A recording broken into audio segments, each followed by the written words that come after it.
the USMCA through Congress. Make no mistake about it, the President's leadership on this issue has put us on the brink of this tremendous accomplishment. Today, we will pass a new trade deal that will create jobs, grow our economy, and help our farmers. Having strongly advocated for the passage of this deal, I'm proud to express my strong support for USMCA and all the opportunities it will provide. Kentucky will strongly benefit from USMCA. Estimates show that our state alone will see over $260 million more in agriculture exports to Canada and Mexico. New trade markets, more stability for our farmers and manufacturers, and more accountability from our trading partners will help our people and grow our entire economy. As a farmer and Kentucky's former Commissioner of Agriculture, I know firsthand the need for our country to establish new markets for our farmers. I'm proud to be a strong voice for the agriculture community and represent their interest in Washington. This is a great day for our farmers, for Kentucky, and all of America. Thank you, and I yield back. The gentleman from Texas reserves. The gentleman from Massachusetts is recognized. Madam Speaker, this is really a happy moment for me to acknowledge the work that Jim Gomez did on behalf of labor rights. He stood up in the working group on behalf of working people, and I think that he considerably shifted this argument in their direction. The gentleman from California, Jim Gomez, for 1.5 minutes. The gentleman from California is recognized. Madam Speaker, before I begin, I ask unanimous consent to enter my written statement and a letter into the record. Without objection, the letter shall be submitted. Madam Speaker, the original NAFTA was a failure for working families, and the NAFTA 2.0 deal that President Trump signed into in 2018 was not much better. House Democrats recognized that, and we rejected it. And we worked until we got an enforceable deal. And as a result, the final revised USMCA is much better than NAFTA 1.0, and it is even better than NAFTA 2.0. And I would say you can't even call it NAFTA light anymore. And despite our work, even with the improvements that we have made, I know that this won't bring back all the jobs that we've lost here in the United States.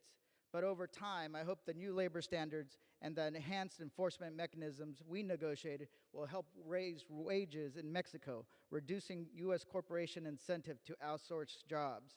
No trade agreement or legislation is perfect, and I do not endorse every single provision of USMCA. But I know that it's always easier to talk about a problem than to fix a problem.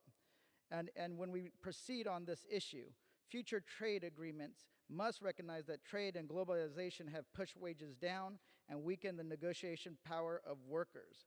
This is where our focus must be. One provision I'm proud of is in labor, and that is specifically a new rapid response mechanism to enforce labor standards. This has never been written into an American trade agreement. And by ensuring Mexican workers' rights are protected, we prevent a race to the bottom. For the first time ever, we have an enforceable labor standard in a trade agreement. So I'd like to thank everybody who worked on this and make sure that we're moving in the right direction. With that, I yield back. The gentleman from Massachusetts reserves. The gentleman from Texas is recognized. Yes, Madam Speaker, I'm proud to yield 1 minute to the gentlelady from the Show Me State, Ms. Wagner. The gentlelady is recognized. I thank my friend from Texas. Madam Speaker, I rise today to urge my colleagues to vote yes on USMCA trade agreement. For months, partisan politics and the Democrats' impeachment charade have prevented us from finalizing this agreement. But it is clear to members on both sides of the aisle that the President has negotiated a deal that will strengthen our economy and benefit all Missourians and Americans. 1 of every 3 rows of crops is grown for exports in the great state of Missouri. And this deal expands market access in Canada and Mexico for our farmers. It's the first time that a U.S. trade agreement is specifically addressing biotech, and the St. Louis region is the Silicon Valley for ag tech. USMCA also includes the Wagner language on human trafficking. I worked with Ambassador Lighthizer to guarantee that the USMCA holds my Fight Online Sex Trafficking Act, FOSTA, to help stop online sex trafficking here at home and now throughout North America. A yes on the USMCA is a yes for victims, a yes for jobs, a yes for farmers, and a yes for the prosperity of all Americans. I thank you, and I yield back. The gentleman from Texas reserves. The gentleman from Massachusetts is recognized. Madam Speaker, there was no more important advocate of environmental issues as a member of the Trade Working Group than was Suzanne Bonamici from Oregon, and I'm proud to yield to her 1.5 minutes. The gentlewoman from Oregon is recognized. Thank you, Madam Speaker. I rise in support of the updated United States-Mexico-Canada trade agreement. In the years that followed NAFTA's enactment in 1994, American jobs were outsourced to Mexico, and the wages and working conditions were not improved for Mexican workers. This agreement, while not perfect, is an important opportunity to fix the damage from NAFTA and to create a new baseline for future trade agreements. The renegotiated USMCA strengthens labor rules, so it will be easier to prove violations. It includes robust monitoring systems and strong enforcement tools, including people on the ground in Mexico to monitor compliance. Importantly, the updated USMCA no longer includes harmful provisions that would have locked in high drug prices and made it more difficult for patients to access affordable generic drugs. This final agreement also makes important advancements to protect our environment. It improves environmental rules, puts them in the text of the agreement, provides a path to reducing hydrofluorocarbon emissions, protects against overfishing, makes it easier to prove environmental violations, and secures more than $600 million to implement the environment provisions and address pollution and marine debris. Throughout the negotiation process, I fought hard for the inclusion of strong climate provisions. I'm disappointed that the Trump administration rejected our efforts. We did, however, include a clause that creates a path for adding additional environmental and conservation agreements in the future. I'll continue to do all I can to pass and implement bold policies to combat climate change. The USMCA is significantly better than the agreement that the Trump administration brought to us. It is a major improvement over the NAFTA rules that are currently in place. It will bring more certainty to workers, to Oregonians, and for the environment. I thank especially Speaker Pelosi for appointing me to the work group and the hardworking staff that got us to today, and I yield back the balance of my time.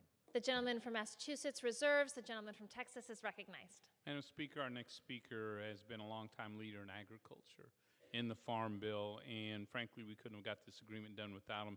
We'll be proud to yield 1 minute to a fellow Texan, Mr. Conaway. The gentleman from Texas is recognized. Thank you, Madam. I also appreciate my colleague from Texas. I'm certainly glad this day has finally arrived and to stand with American farmers by passing the USMCA. For the last year, Democrats obsessed over a partisan impeachment process while President Trump remained focused on securing the wins American farmers were counting on. Our farm families, passing USMCA means an annual increase of $2.2 billion in agriculture exports. It also means we gained about 176,000 jobs, quality jobs for America.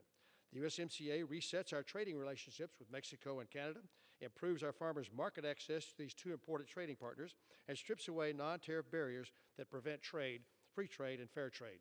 I'd like to commend President Trump, especially Ambassador Lighthouser, Ambassador Dowd, for their tireless work on this agreement at all its stages. Our farmers and ranchers were counting on them, and they've delivered. The near universal support in the Agriculture Committee for the USMCA speaks volumes about the importance of this trade deal. I urge my colleagues in joining me in supporting America's farmers and ranchers and by voting to pass the USMCA. And I yield back. The gentleman from Texas reserves. The gentleman from Massachusetts is recognized. Madam Speaker, I want to yield 1.5 minutes to the gentlelady from Chicago, a formidable negotiator and a very important member of the Trade Working Group, Jan Schakowsky. The gentlelady from Illinois is recognized. I rise in support of the U.S.-Mexico-Canada trade agreement, the first trade agreement I have ever voted for in my more than 20 years in the Congress. I was proud to be on the working group that helped negotiate this agreement and thank the chairman of that group, Richie Neal. It's far, far better than the original NAFTA, and it is far better than the deeply flawed trade agreement that President Trump handed to us. For example, he tried to tuck into it a huge gift to Big Pharma that would have raised the cost of medicine throughout our hemisphere. But from day one, I insisted that that provision be removed, and today it's gone.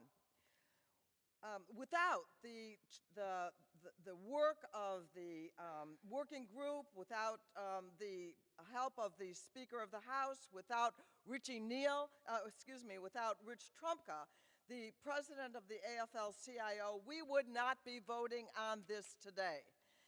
Is it a perfect thing? No, it is not. For example, There is a big gift to big tech provided in this called Section 230, which gives a liability shield for all the companies and the platforms for all the content that they have on those platforms. And I want to add to the record, Madam Chair, I want to add to the record a letter that is sent by Chairman of the Energy and Commerce Committee, Frank Pallone, and the ranking member, Mr. Walton, to put in the record that says no more 230 in future trade agreements. Without objection, the letter shall be submitted. The gentlelady's time has expired.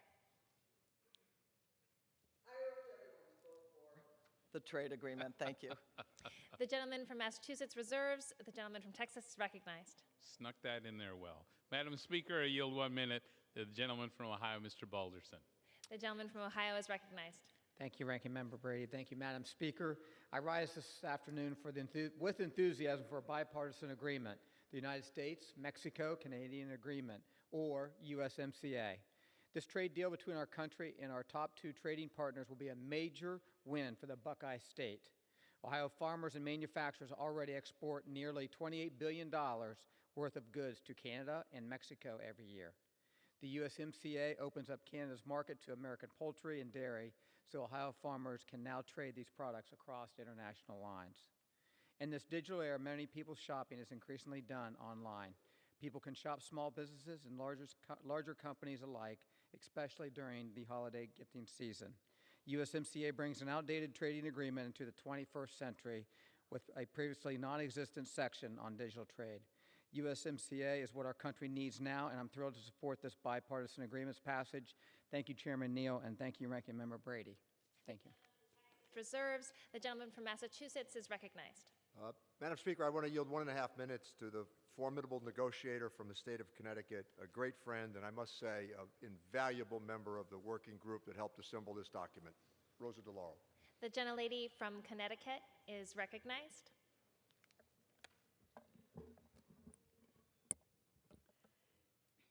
I was honored to be appointed to the Speaker's Working Group charged with renegotiating the deeply flawed NAFTA agreement that the President signed in 2018.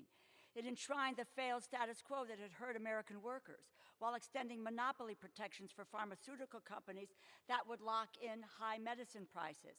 I was focused on crafting effective and meaningful standards to protect labor rights, constructing an enforcement mechanism for the U.S. and Mexico, strengthening and protecting environmental standards, and protecting access to affordable medicines. I was pleased the principles that we presented to, and in many instances forced on the USTR, are reflected in the final agreement. Our gains include a labor-specific enforcement mechanism for new labor standards, a review body to ensure Mexico is meeting its obligations, penalties for goods and services not produced in compliance, and robust resources for monitoring and enforcement. And despite the President's rhetoric, this agreement will not bring back U.S. manufacturing jobs or undo the damage of outsourcing provisions in the Republican tax law. Despite our best efforts, it lacks more robust climate standards, labor and environmental terms, and protections for food and product safety. So it is not the model for the future. Wage stagnation in America is not the inevitable result of globalization and technology. Special interests have shaped government policies that have held down wages and increased inequality. Nobel-winning economist Joseph Stiglitz said, "Inequality is not inevitable. It is a choice we make." We made progress on this agreement. It is a framework to build on. I support the agreement and pledge to continue our work addressing globalization and trade policy, and yield back. The gentleman from Massachusetts reserves. The gentleman from Texas is recognized. Yes, Madam Speaker, I'm pleased to yield 1 minute to the gentleman from Pennsylvania, Mr. Thompson. The gentleman from Pennsylvania is recognized. Madam Speaker, after nearly 400 days since President Trump signed the agreement, we're finally voting on USMCA to deliver real results for the people who make up the backbone of the American economy. This includes our farmers, ranchers, manufacturers, and each and every American family who depends on these industries. USMCA will bring more than $68 billion in new economic activity, 176,000 new jobs here at home, and an increase of $2 billion a year annually in agriculture exports. Now, these numbers don't lie, and that's only the beginning. Passing USMCA is a big win for the American economy. Lastly, I can't talk about USMCA without mentioning how big of a win it is for American agriculture, particularly our dairy farmers. Under this agreement, our dairy producers will no longer be subject to Canada's Class 6 and Class 7 milk pricing programs, policies that have unfairly limited our export potential for years. Madam Speaker, USMCA is a good agreement, it is a fair agreement, and it's a bipartisan agreement. And I'm pleased that we are finally voting on this crucial piece of policy and that we can deliver on this promise. And I urge my colleagues to vote yes, and I yield back. The gentleman from Texas reserves. The gentleman from Massachusetts is recognized. Gladly do I yield 1 minute to the gentleman from Texas, a real champion of this agreement, Congressman Cuellar. The gentleman from Texas is recognized. I support the USMCA NAFTA 2.1 because we're doing this in a bipartisan way. I want to thank Speaker Pelosi and the working group, Chairman Neal and his staff for working so hard, my Texas colleague Kevin Brady and his staff for working so hard, Ambassador Leisatzer, and our friends to the south, the Mexicans, for working together. My district is the epicenter of trade between the U.S. and Mexico. My city of Laredo handles 14,000 to 16,000 trailers every single day. The Laredo Customs District handles 60% of all the trade between the U.S. and Mexico. That means more than $1.7 billion of goods flow between the U.S. and Mexico every day. That's over $1 million every single minute. Trade is good. It means jobs, jobs, jobs. I also want to thank the committee for adding the signature Environmental Safeguard North American Development Bank. That's total with the EPA over $500 million for drinking water and for waste treatment plants. And again, I want to say thank you. So members, pass USMCA means one thing: jobs, jobs, jobs. And with that, I yield back the balance of my time. The gentleman from Massachusetts reserves. The gentleman from Texas is recognized. Madam Speaker, I'm proud to yield 1 minute to the gentleman from the state that helped win Texas independence, gentleman from Tennessee, Mr. Kustoff. The gentleman from Tennessee is recognized. Thank you, Madam Speaker. And I do want to thank the ranking member Brady and the chairman for their hard work on this agreement. We know that the U.S.-Mexico-Canada agreement is vital to our nation's economy and my home state of Tennessee. Over 200,000 jobs in Tennessee depend on the passage of USMCA, and that includes about 35,000 manufacturing jobs and 10,000 West Tennessee farm operations. Madam Speaker, the volunteer state produces almost $14 billion in exports to Canada and Mexico, but more importantly, the USMCA updates the 25-year-old trade agreement that we know as NAFTA and modernizes the economic partnership of North America. And frankly, the USMCA will allow Tennessee and our nation as a whole to achieve greater prosperity. I want to thank President Trump for delivering on his promises and creating a better trade agreement for the American people. I look forward to voting yes on the USMCA, and I urge all my colleagues to do so as well, and I yield back. The gentleman from Texas reserves. The gentleman from Massachusetts is recognized. Thank you, Madam Speaker. I'm glad to yield 1 minute to the gentlelady from Oklahoma, a real champion of agriculture and small business, Congresswoman Horn. The gentlewoman from Oklahoma is recognized. Thank you, Mr. Chairman. Madam Speaker, I rise today in strong support of the passage of the United States-Mexico-Canada trade agreement. I am proud to support this bipartisan agreement that strengthens trade and is good for both economic growth opportunities and for our workers. A stronger trading relationship with Mexico and Canada is good for a stronger economy for Oklahoma. These two countries are already the Sooner State's largest trading partners, accounting for $2.4 billion in Oklahoma exports in the last year alone. This newly agreed to USMCA is a monumental step in strengthening that trading relationship. This agreement not only ensures fair trade for Oklahoma businesses and workers who continue to create world-class products by guaranteeing that exports that enter Canada and Mexico are all tariff-free, but it also gives Congress the necessary tools of enforcement to combat the high cost of prescription drugs and is good for our workers. This strongly improves labor standards as well as allowing workers to compete on a level playing field. And I urge my colleagues to support this USMCA and other bipartisan solutions. I yield back. The gentleman from Massachusetts reserves. The gentleman from Texas is recognized. Thank you, Madam Speaker. I'm proud to yield 1 minute to a gentleman who was pro-trade and pro-USMCA the moment he hit Congress, gentleman from Michigan, Mr. Mitchell. The gentleman from Michigan is recognized. Thank you, Madam Speaker, and thank you to Kevin, Mr. Brady's been such a leader on this. I saw the impact of NAFTA on my state of Michigan, on my community, and my family.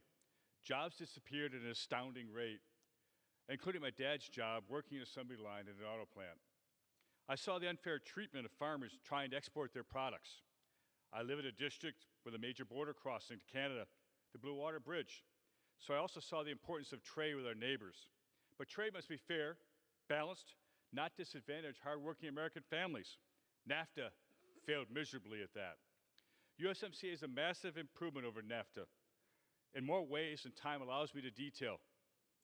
But America needs the USMCA. We need it now. So let's finish this drawn-out process, pass the bill, and urge the Senate to proceed with speed. Thank you. I yield back. The gentleman from Texas reserves. The gentleman from Massachusetts is recognized. I'm pleased to yield 1 minute to the gentleman from Arizona, Congressman Stanton. The gentleman from Arizona is recognized. Thank you to the gentleman for yielding. Passing the U.S.-Mexico-Canada agreement is essential to creating new jobs and strengthening the economy of my home state of Arizona. Those of us in border states understand the value of trading with our neighbors. And I can tell you, growing trade relationships with Mexico and Canada is essential to Arizona. And this new agreement will offer a big lift to our local companies. Already in Arizona, nearly 230,000 jobs rely on across-the-border commerce. That means 230,000 paychecks buying holiday gifts, 230,000 paychecks putting food on the table for their families, and 230,000 paychecks contributing to our state's economy. Today, we have a real opportunity for job creators, for multinational companies, to mid-size and small businesses, from tech workers to farm workers. There's no doubt that the new USMCA is a win for all Arizonans. This is a bipartisan agreement, and it sets a new standard for creating trade rules that are enforceable, good for American workers, and effectively consider how business is done in the 21st century. And importantly, it reasserts Congress's role in trade policy. Thank you, Chairman Neal and the Trade Working Group, for your hard work in getting this deal done. Thank you very much. I yield. The gentleman from Massachusetts reserves. The gentleman from Texas is recognized. Madam Speaker, I'm pleased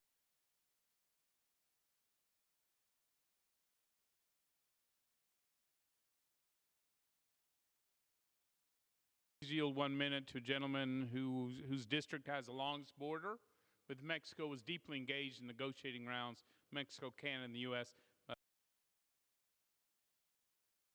My friend from San Antonio, Mr. Hurd. The gentleman from Texas is recognized. Why should all Americans care about free trade with Mexico and Canada? We should care about the USMCA because just about every aspect of our lives, the food on our table, the clothes on our back, the fuel in our cars, depends on free trade with Mexico and Canada. We should care about USMCA because 14 million jobs across the nation, including the jobs of over half of my constituents in South Texas, depend on free trade with Mexico and Canada. We should care about USMCA because we live in a world where U.S. military and economic dominance is no longer guaranteed, and a strong North America is essential for us to remain competitive as China tries to replace America as the most important economy in the world. So let's get the USMCA to the President's desk so we can start talking about increasing North American competitiveness in the rest of the world. I support this bill, and I yield back the balance of my time. The gentleman from Texas reserves. The gentleman from Massachusetts is recognized. Madam Speaker, I'm glad to yield 1 minute to the courageous gentlelady from Virginia, Congresswoman Spanberger. The gentlelady from Virginia is recognized. Thank you, Mr. Chairman. Madam Speaker, I rise today in support of H.R. 5430. Last year, Virginia exported $4.3 billion worth of goods to Canada and Mexico. 1 out of 6 Virginia manufacturers exports to these two countries, and of these firms, 64% are small or medium-sized businesses. These businesses are the backbone of our economy, and today they're looking to Congress to take this vital step towards securing long-term trade stability. Earlier this month, I made that point clear at a meeting with the Vice President. During our discussion, I underscored the USMCA's potential to stimulate growth across the 7th District of Virginia. For Central Virginia businesses, today's vote is a welcome step forward towards modernizing NAFTA and staying competitive in the 21st century. For Virginia's crop and livestock producers, today's vote means protecting and expanding relationships with critical buyers in Canada and Mexico. And for Central Virginia's workers, today's vote carries with it a commitment from our trading partners to live up to their labor commitments. I know that Central Virginia's economy and the hardworking men and women who spur it forward have waited patiently for this day to arrive. I thank everyone for their work on this, Mr. Chairman, Mr. Ranking Member, Ambassador Lighthizer, and my colleagues on the working group. I urge my colleagues to support USMCA, and I yield back. The gentleman from Massachusetts reserves. The gentleman from Texas is recognized. Madam Speaker, I'm proud to yield a minute and a half to the gentlelady from Missouri, Ms. Hartzler. Gentlelady from Missouri is recognized. Thank you, Madam Speaker. This week represented the best of times and the worst of times. Yesterday displayed the worst of times by impeaching the president for political reasons and reversing the will of 63 million Americans. Today, however, represents the best of times by finally voting to approve the USMCA. This historic agreement, which has been held up by Speaker Pelosi for over a year, will bring 176,000 new jobs and spur $68 billion in new economic activity. It removes trade barriers for our ag products, creating new markets for our farmers and helping rural America as a result. Encouragingly, the auto industry will benefit as well. Just last week, General Motors announced that it would be investing over $1 billion in a truck plant in my home state of Missouri due to the USMCA. This agreement moves our relationship with Mexico and Canada into the 21st century and will benefit the American farmer, the American worker, and the American consumer. I applaud President Trump for delivering on this historic trade agreement. I look forward to voting yes on the USMCA and bringing more jobs to our great country. I yield back. The gentleman from Texas reserves. The gentleman from Massachusetts is Happy to recognized. yield 1 minute to the gentleman from Texas, Congressman Gonzalez. The gentleman from Texas is recognized.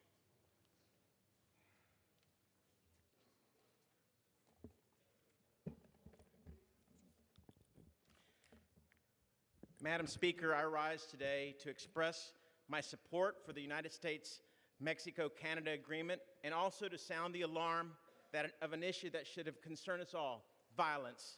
To put things in perspective, since 2006, Mexico has lost as many people to homicide as the United States has lost in every war since Korea.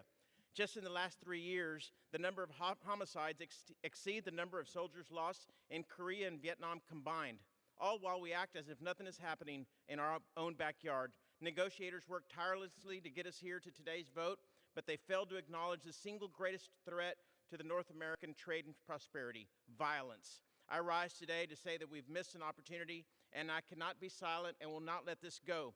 Mexican President López Obrador ran on a promise to achieve peace and end the war on drugs and create a new civilian National Guard to tackle organized crime by fighting poverty.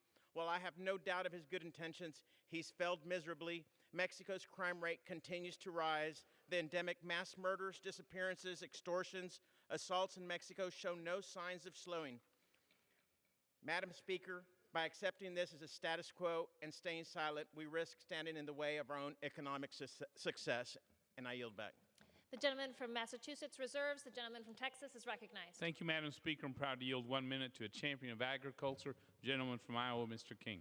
The gentleman from Iowa is recognized. Thank you, Madam Speaker, and I thank the gentleman from Texas, a ranking member of the Ways and Means Committee, and perhaps one of the most successful in my modern time. I'm looking at this USMCA trade agreement. I said from the beginning that I would not have opened up NAFTA. It was good for Iowa agriculture. It was good for Iowa manufacturing. It was good for America in many areas. But the president promised that he would open it up and that he would prevail in his negotiations. He has followed through and he has kept his word. And for a year and a half, I've been having discussions with every entity that I can find that has been affected by this trade agreement. They all say, we are better off. They might say we're marginally better off, but they say we are better off. until you get to dairy, where we're a lot better off than we were in the past. This is a terrific trade agreement. Whatever the nuances were afterwards were some changes that didn't affect, I don't think, the district that I represent. But what this amounts to is this. It's a huge victory for the President of the United States, for Americans everywhere, for Iowans in the 4th Congressional District, which is the #1 agriculture producing district in all of America. We are happy. We are delighted.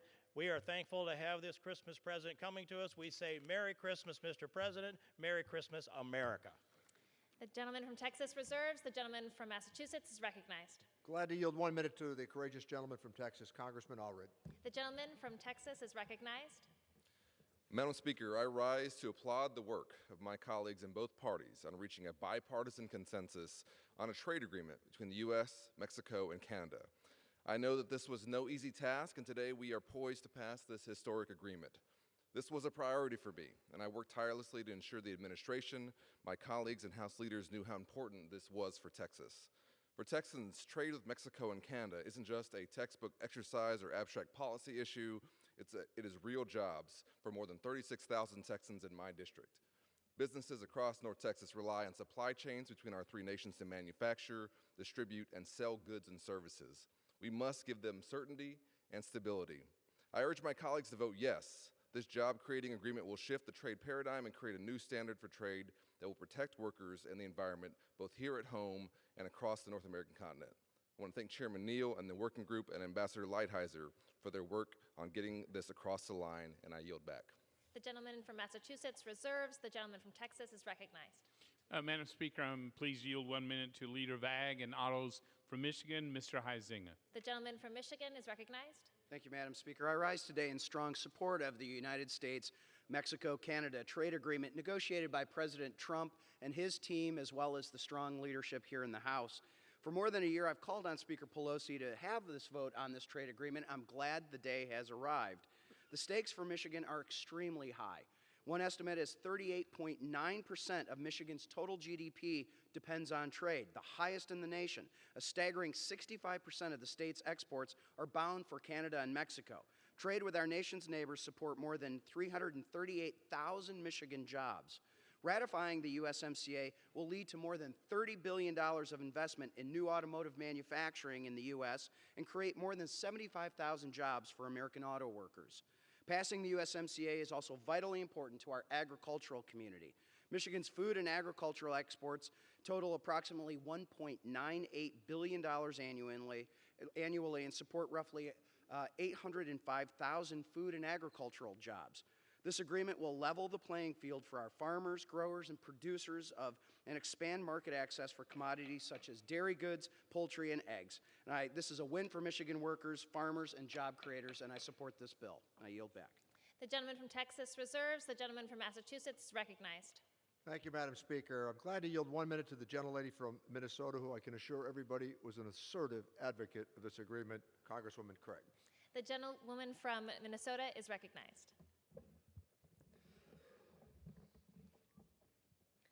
Thank you, Madam Speaker. I rise today in support of USMCA.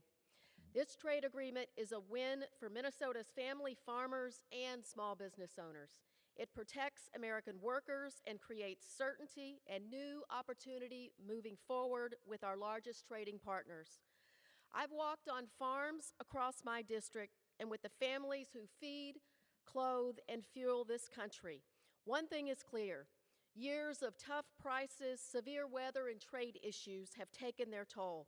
They need this trade agreement now. And I'm proud to have worked to eliminate the handouts to Big Pharma from the original draft. My commitment is to work with this administration when it benefits our community and stand up to them when it doesn't. This is a good deal for American farmers, workers, and businesses. I urge my colleagues to vote in favor of this important trade agreement. Madam Chair, I yield back. The gentleman from Massachusetts reserves. The gentleman from Texas is recognized. Yes, Madam Speaker, and please yield 1 minute. The gentleman from Tennessee, Dr. Desjardins. The gentleman from Tennessee is recognized. I thank my friend. Madam Speaker, I rise today to support the United States-Mexico-Canada agreement that will replace the outdated North American Free Trade Agreement. USMCA opens new markets for American agriculture in Canada, returns manufacturing jobs outsourced to Mexico to our own country, and it is the first U.S. trade deal to focus on cross-border commerce for small businesses, easing rules and regulations to level the playing field for startups and entrepreneurs. Our economy is already strong. Jobs and income are growing, especially for working and middle-class Americans. My home state of Tennessee is a manufacturing and transportation hub, and small business jobs and wage growth there leads the nation. The USMCA will further strengthen our economy. However, the president's opposition, who just yesterday voted to impeach him, have for years obstructed the agenda my constituents, as well as Democrats, Republicans around the country, supported in 2016. We have succeeded despite unrelenting resistance. Donald Trump has showed courage and determination that has resulted in a pending trade deal with China. Combined with tax cuts, reduced regulations, and American energy independence, these trade deals and others the President has produced will continue our remarkable economic progress as well as strengthen national security. I'm proud to support the USMCA for Tennessee farmers, manufacturers, and small businesses. Thank you. I yield back. The gentleman from Massachusetts. Thank you, Madam Speaker. I want to yield 1 minute to the ferocious advocate on behalf of the people of Michigan, Congresswoman Stevens. The gentlewoman for Michigan is recognized for 1 minute. Thank you, Mr. Chairman. Today we rise to pass a trade deal for the middle class. Today we rise to strengthen the protections for the workers. Today is a great day, for today we are standing up for our manufacturers and our manufacturing economy. To all the suppliers in my district who advocated, who reached out, who asked for the certainty for their workforce, for the investment, today we are getting something done for you. We do not say Republican or Democrat, but we say manufacturing. We say hurrah for the middle class and the growth and the expansion for our middle class. We came here to champion our manufacturing economy. We came here to get something done and to reach a compromise and to shed the awful effects of the original NAFTA and to deliver yet again for people. That is what we are here for in our majority. I thank you, and I yield back. The gentleman from Texas is Yes, recognized. Madam Speaker, I'm proud to yield 1 minute to the gentleman from Washington, Mr. Newhouse. Gentleman from Washington is recognized. Madam Speaker, today has been a long time coming for President Trump, the American people, and the American farmers and ranchers. Our vote today ensures that we totaled $11.3 billion in 2018, and trade-related jobs amount to nearly 40% of all jobs in the state. I've heard from farmers, ranchers, and manufacturers in every county of Central Washington, and they all agree. Today's vote to pass USMCA is exactly what we need. Most importantly, USMCA maintains duty-free access for U.S. agricultural products, including the iconic Washington State apple, which accounts for nearly $450 million in exports annually. The USMCA goes even further to advance access for the U.S. dairy and wine industries, two substantial drivers for Washington's economy. Madam Speaker, I am proud. Today we are delivering USMCA for my constituents. Thank you, and I yield back. The gentleman from Massachusetts. Madam Speaker, I'm glad to yield 1 minute to the very capable gentlelady from New Mexico who even once followed me into the coffee shop to advocate on behalf of this agreement, Congresswoman Torres Small. Thank you, Madam Speaker. Thank you, Mr. Chair. I want to thank President Trump, congressional leadership, Chairman Neal, and Ranking Member Brady, and members of the USMCA Working Group for fighting to make significant improvements to the out-of-date NAFTA agreement. This is a win for New Mexico's workers, small businesses, agricultural producers, and our economy as a whole. In my conversations with constituents from across southern New Mexico, I've seen just why NAFTA is out of date and USMCA will be a better deal. Dairy producers in Belen and Roswell have talked with me about how even when New Mexican dairies aren't selling directly to Canada, increased market access and new pricing will raise commodity prices across the country. USMCA makes significant progress to protect American workers by evening the playing field with meaningful enforcement mechanisms that will protect hard-won improvements. And other New Mexicans, like our world-famous New Mexico chili and pecan growers, now have the certainty of a trade deal. New Mexico stands to gain real benefits after we pass USMCA today. Like any deal, it isn't perfect. Environment and enforcement standards can always be improved, but the USMCA is entirely necessary for New Mexico's producers, workers, and consumers. This deal will deliver for New Mexico. It shows that compromise can be made, that we can put politics aside. I urge my colleagues to vote in favor of USMCA. Gentleman from Texas. Yes, Madam Speaker, I'm proud to yield 1 minute to the gentleman from Arizona, Dr. Gozar. I thank the ranking member. Madam Speaker, I rise in support of the USMCA, but also to raise concern about the inclusion of language of Section 230 of the Communications Decency Act. This act gives broad legal immunity to big tech, who in turn use it as a shield from accountability. It is important that this provision is not, I state not, included in future trade agreements. The behavior of big tech has been the subject of substantial scrutiny. Much of this scrutiny revolves around the appropriateness of maintaining this immunity clause. On a daily basis, new concerns are raised about Section 230, including illegal drug sales, child exploitation, terrorist recruitment, political bias, revenge porn, deepfakes, and many more. 230 has played a significant role. When Speaker Pelosi and I agree on an issue, there's something there. I encourage my colleagues to support the USMCA, but again raise the issue about Section 230. Its continued merit on how it would apply to both trade agreements and everyday application demand modification due to its lack of accountability. I yield the balance of my time. The gentleman from Texas reserves. The gentleman from Massachusetts is recognized. Thank you, Madam Speaker. And I want to yield 1 minute to the gentlelady from Iowa, and I can assure the people of Iowa she advocated on behalf of this agreement. The gentlelady from Iowa is recognized. Thank you, Madam Speaker. Today, a lot of hard work is paying off with the passage of USMCA. Thank you to my colleagues who crafted this agreement that gives market stability to farmers, protects Iowa workers from having their wages undercut, and helps reduce the high cost of biologic drugs, and it even has important environmental protections. I know my farmers, producers, and agricultural workers are celebrating the passage of USMCA today. Everywhere I go, the message has been clear. We need USMCA because of uncertainty in our markets. We now have that deal. The House has done a great job, but the Senate already said they won't take up this agreement anytime soon. It will pass today with bipartisan support, and whenever the Senate chooses to bring it up, it will pass with bipartisan support then as well. The same senators who have blamed the House for not moving this forward quickly enough are now stopping the USMCA from becoming law. Iowans and Americans are asking for help, and we must get this deal done.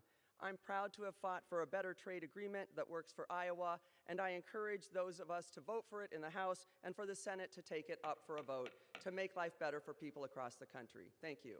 The gentleman from Massachusetts reserves. The gentleman from Texas is recognized. Yes, Madam Speaker, I'm proud to yield 1 minute to the gentleman from Pennsylvania, Mr. Keller. The gentleman from Pennsylvania is recognized. Thank you, Ranking Member Brady. Madam Speaker, I rise today in support of the United States-Mexico-Canada Trade Agreement. While I'm glad we are here today, this moment is long overdue. While Democrats have been focusing on impeaching President Trump, manufacturers and family farmers in Pennsylvania's 12th Congressional District have been waiting for the trade deal to be ratified. That's because this trade deal means a lot to the hardworking people and farmers of Pennsylvania's 12th Congressional District.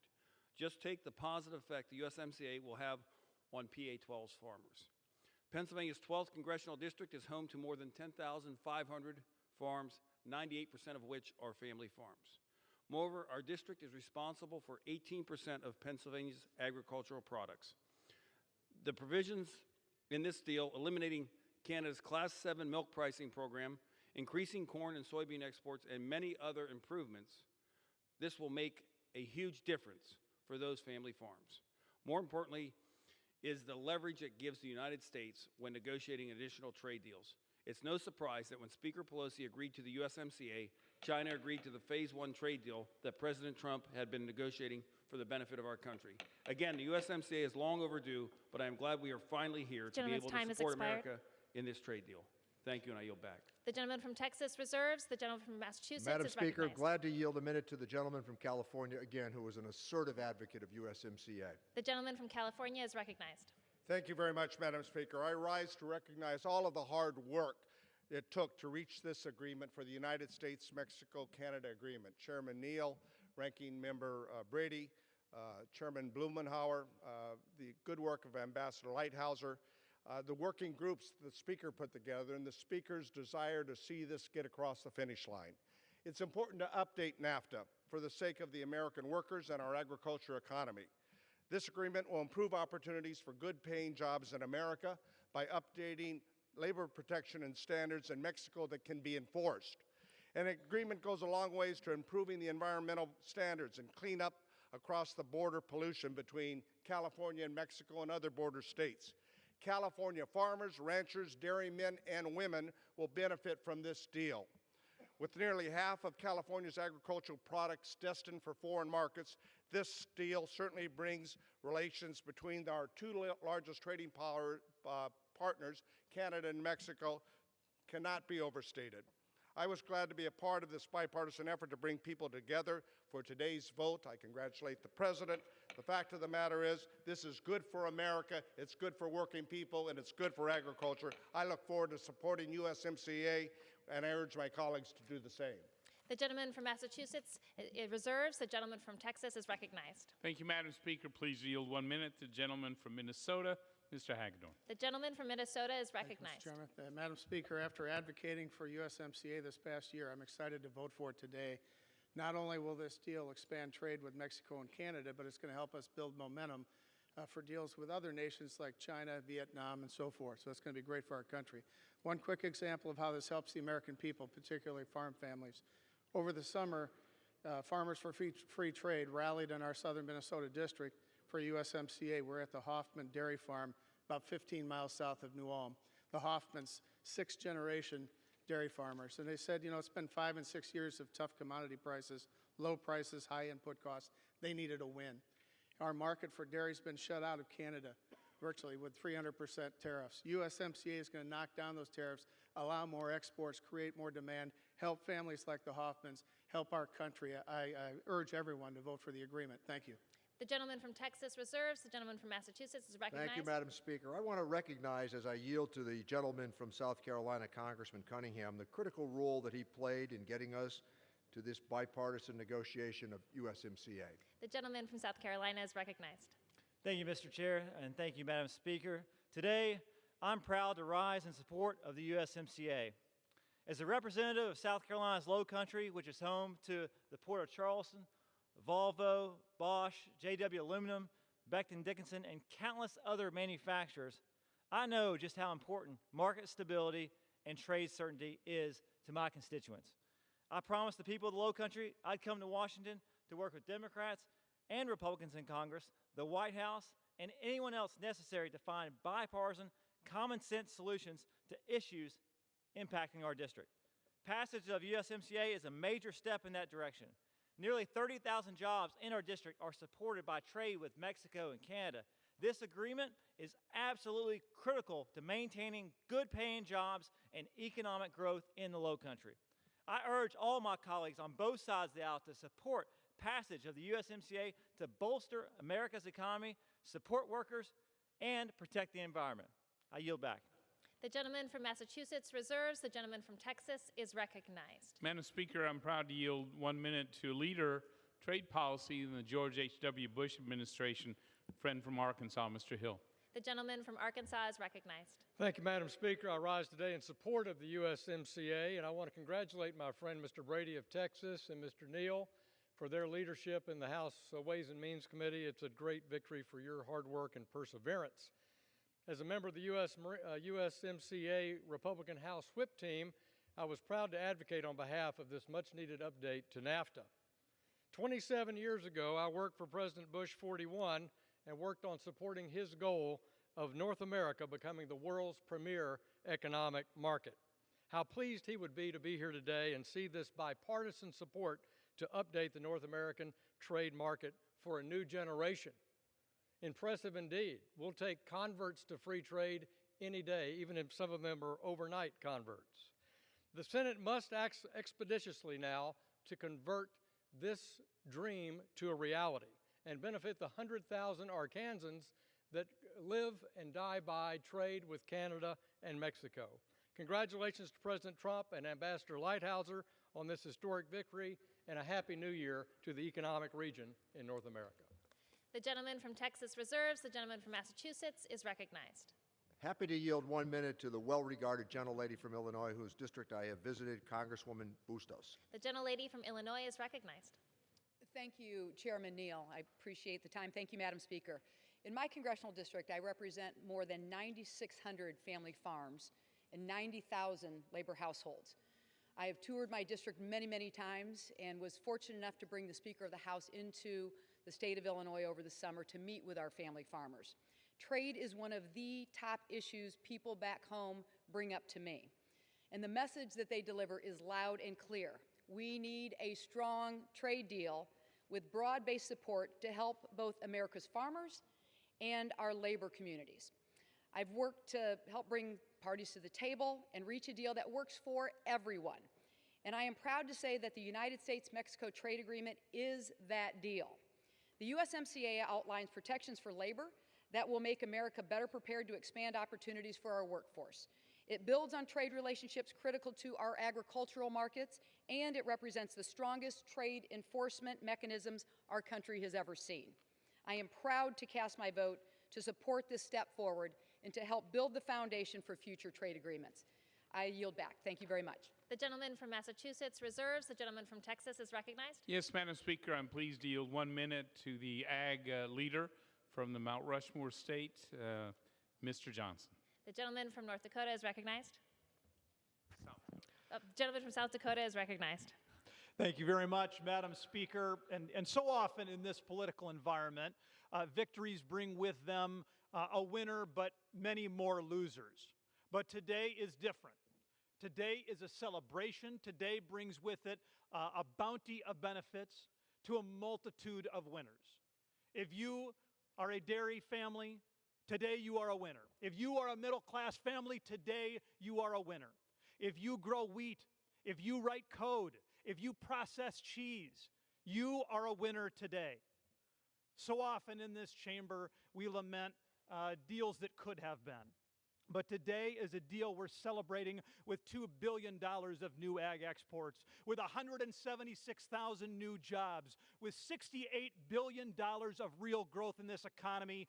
Madam Speaker, today 300 million Americans are winners. I yield back. The gentleman from Texas reserves. The gentleman from Massachusetts is recognized. Thank you, Madam Speaker. I want to introduce a very good friend of mine, the gentlelady from Ohio, Congresswoman Kaptur. The gentlelady from Ohio is recognized. For how much time? 1 minute. The gentlelady from Ohio is recognized for 1 minute. I thank the chairman for yielding and rise in opposition to NAFTA 2, which has been rebranded the USMCA. First of all, it's being rushed through at the last moments of this session without the majority of members even able to read it or participate in hearings on it. Number two, it will not stem the continental outsourcing of U.S. jobs. And sadly, and most importantly, it will not achieve the real enforcement by the governments of Mexico or the United States. For over 10 years, I have been trying to get the government of Mexico to arrest and prosecute the brutal murderers of Santiago Cruz, a Mexican national fighting against the huge continental labor trafficking of his countrymen. He was educating his fellow farm workers that they did not have to pay a bounty of $8,000 to come to this country to work in our fields as they became indentured workers. Despite my over 10 years of effort to bring justice to his brutal killers, Mexico behaves as if this crime never occurred. Why should I believe Mexico will enforce anything? And furthermore, about a month ago, we saw the president of Mexico not able to keep control of his own streets and release the son of El Chapo, the drug lord. What makes you think this administration or the one in Mexico will do anything to enforce the laws that USMCA purports to support? I urge all my colleagues to vote no. Thank you. The gentleman from Massachusetts reserves. The gentleman from Texas is Madam recognized. Speaker, please yield 1 minute to the gentleman from Indiana, Mr. Baird. The gentleman from Indiana is recognized. Thank you, Madam Chair. For several months now, I've been very vocal about the importance of passing USMCA for Indiana. I've heard from constituents and their desire to get this deal done. I've also encouraged my colleagues to push for a vote. So I applaud the leadership to get this historic deal accomplished. Today's passage of USMCA will give businesses and farmers across our district increased opportunity to grow. In 2018, our state exported more than $18 billion to Mexico and Canada. Under USMCA, that number will rise. This trade deal is a big win for our automotive industry and agricultural community and for the protection of our intellectual property. With this improved trade agreement, we will see better market access and job growth here at home. I'm proud to support the passage of USMCA and look forward to supporting more victories for the U.S. economy. I yield back. The gentleman from Texas reserves. The gentleman from Massachusetts is recognized. Happy to yield 1 minute to the very accomplished gentleman from New York, Congressman Brindisi. The gentleman from New York is recognized. Thank you, Madam Chair, and I want to thank the chairman for yielding and thank him for his work and the work of the Trade Working Group for their tireless effort to get this deal done. I rise today in strong support of this legislation and for swift approval of USMCA. We need to make sure that New York's workers, farmers, and small businesses have a fair shot at success. That's why I worked hard with members on both sides of the aisle and the administration to get this deal to the finish line. There are many reasons to support this agreement, such as stronger labor and environmental standards, but I will use my brief time to highlight the impact this will have on upstate New York's dairy farmers. I've heard from dairy farmers across upstate New York about the need to get more milk to market, boost milk prices, and crack down on unfair Canadian price supports, which USMCA will do. USMCA will help family farms, help manufacturers, and protect workers, and I urge swift passage of this agreement. Thank you, Madam Chair, and I yield back my time. The gentleman from Massachusetts reserves. The gentleman from Texas is recognized. Yep, Madam Speaker, proud to yield 1 minute to a manufacturing champion from Ohio, Mr. Davidson. The gentleman from Ohio is recognized. I thank the chairman. Thank you, Madam Speaker. It is an honor to stand in support of the United States-Mexico-Canada agreement. Trade is a vital part of our economy. It's made America the world's land of opportunity. We've been a vital part of the world's economy, and certainty is needed in trade right now. This deal certainly isn't perfect, but far too often here in Congress we let perfect become the enemy of good. Frankly, we have a choice between no NAFTA, NAFTA, or an improved NAFTA. So not a hard multiple choice test. It's an improvement, and I look forward to continuing to work to advance the cause of capitalism and free trade in the United States of America. Opportunities are going to make things better for Ohio's 8th District, from manufacturing to agriculture to financial services, and I thank everyone who's had a hand in making this come to fruition. I yield. The gentleman from Texas reserves. The gentleman from Massachusetts is recognized. Thank you, Mr. Speaker. Gladly will I yield 1 minute to the very capable gentlelady from California, Congresswoman Davis. Gentlelady is recognized. Thank you, Chairman Neal and Mr. Speaker. Trade negotiations are not for the faint of heart. Few votes have generated more passion in this chamber than votes on trade agreements. And that is why I'm so glad that we finally have an agreement that members from both sides of the aisle can support. And it's no secret why that is. This is an agreement that sets up for the first time facility-level inspections to ensure workers' rights are being honored, and it removes the onerous IP provisions that have made their way into far too many trade agreements in recent years. And finally, as a member from the San Diego region, it is important to have an agreement like this, which both preserves and improves the binational partnership that defines the larger community. This agreement lays the groundwork for the federal government to finally address the long-standing pollution flowing from the Tijuana River into San Diego Bay, which impacts both the health of our community and our military. I yield back. Gentlelady yields back. Gentleman from Texas is Speaker, recognized. I reserve. Gentleman reserves. Gentleman from Massachusetts is recognized. Thank you, Mr. Speaker. And I want to yield 1 minute to, again, a very capable member of the House from Michigan, Congresswoman Dingell. Gentlelady from Michigan is recognized. Thank you, Mr. Speaker, and thank you, Mr. Chairman, for all of your hard work on getting us here today. We have to be honest. This trade deal won't undo the deep damage NAFTA 1.0 has done to our American workers, American manufacturing, and our environment. Today, factories sit empty in Michigan and across my district while workers are unable to compete with subpar, non-union workers in other countries. A new trade agreement is not just going to uproot those factories from overseas and bring them back home. But we fought hard to improve the original deal because what the Trump administration first proposed wasn't enough. Democrats fought for stronger labor and environmental standards and tougher enforcement mechanisms. This agreement has earned my vote because of the significant improvements made over it last year and NAFTA 1.0. But our work is still there to strengthen American manufacturing, protect our environment, investing in our workers, and making sure we keep America at the forefront of innovation and technology. I yield back my time. The gentlewoman yields. The gentleman from Texas reserves. The gentleman from Massachusetts is recognized. Glad to yield 1 minute to the very capable gentleman and my neighbor, New York, Congressman Delgado. The gentleman from New York is recognized. Thank you, Mr. Speaker. Thank you to the chairman for yielding. My district, New York's 19th congressional district, is home to nearly 5,000 farms.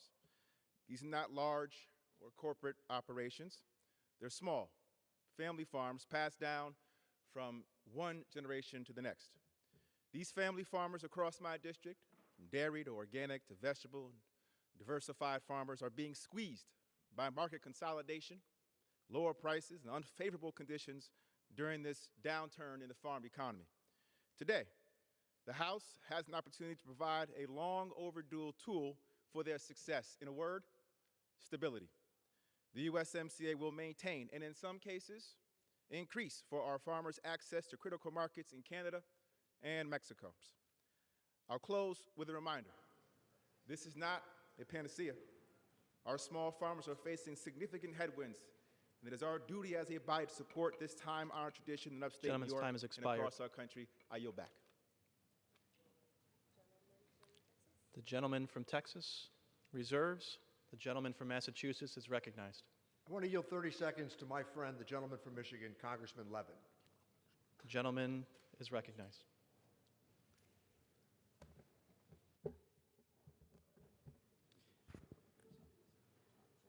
Thank you, Gentleman's Mr. recognized. Speaker, and I thank my colleague for yielding.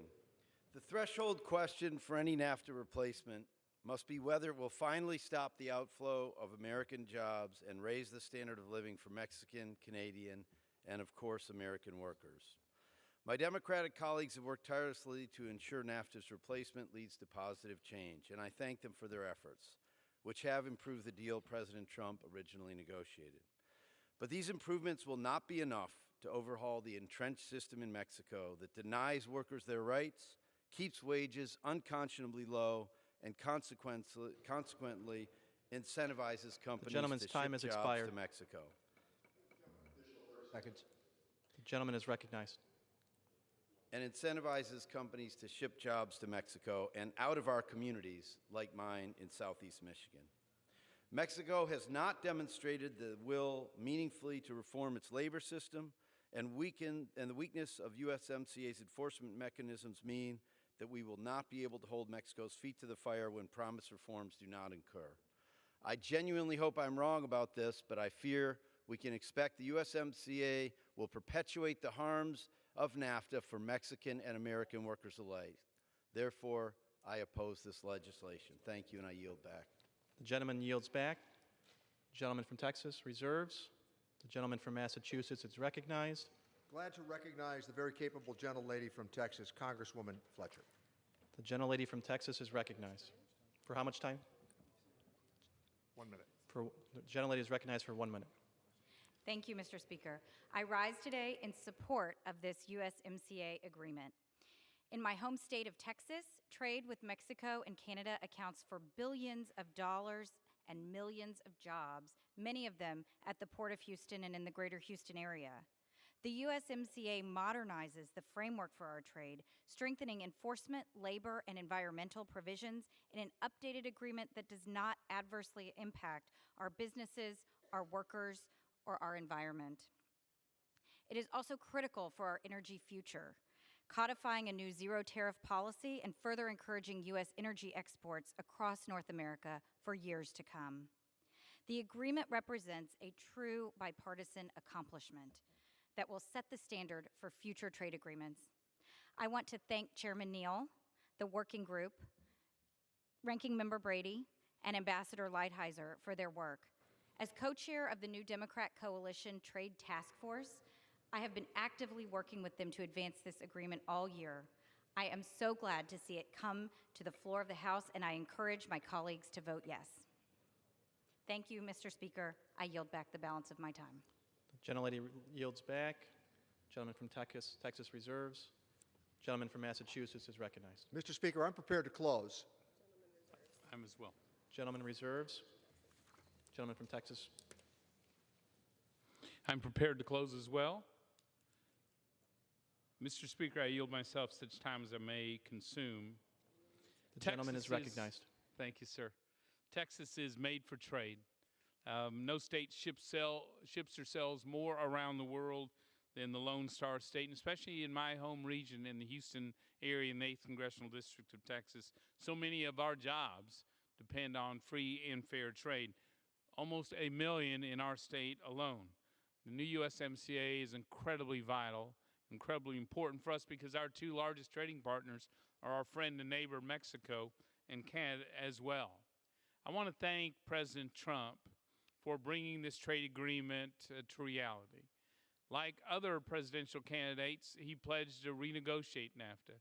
Unlike any others, he delivered. He was convinced that we could rebuild bipartisan trade here in America by insisting on a fair and level playing field for American workers. And he was exactly right.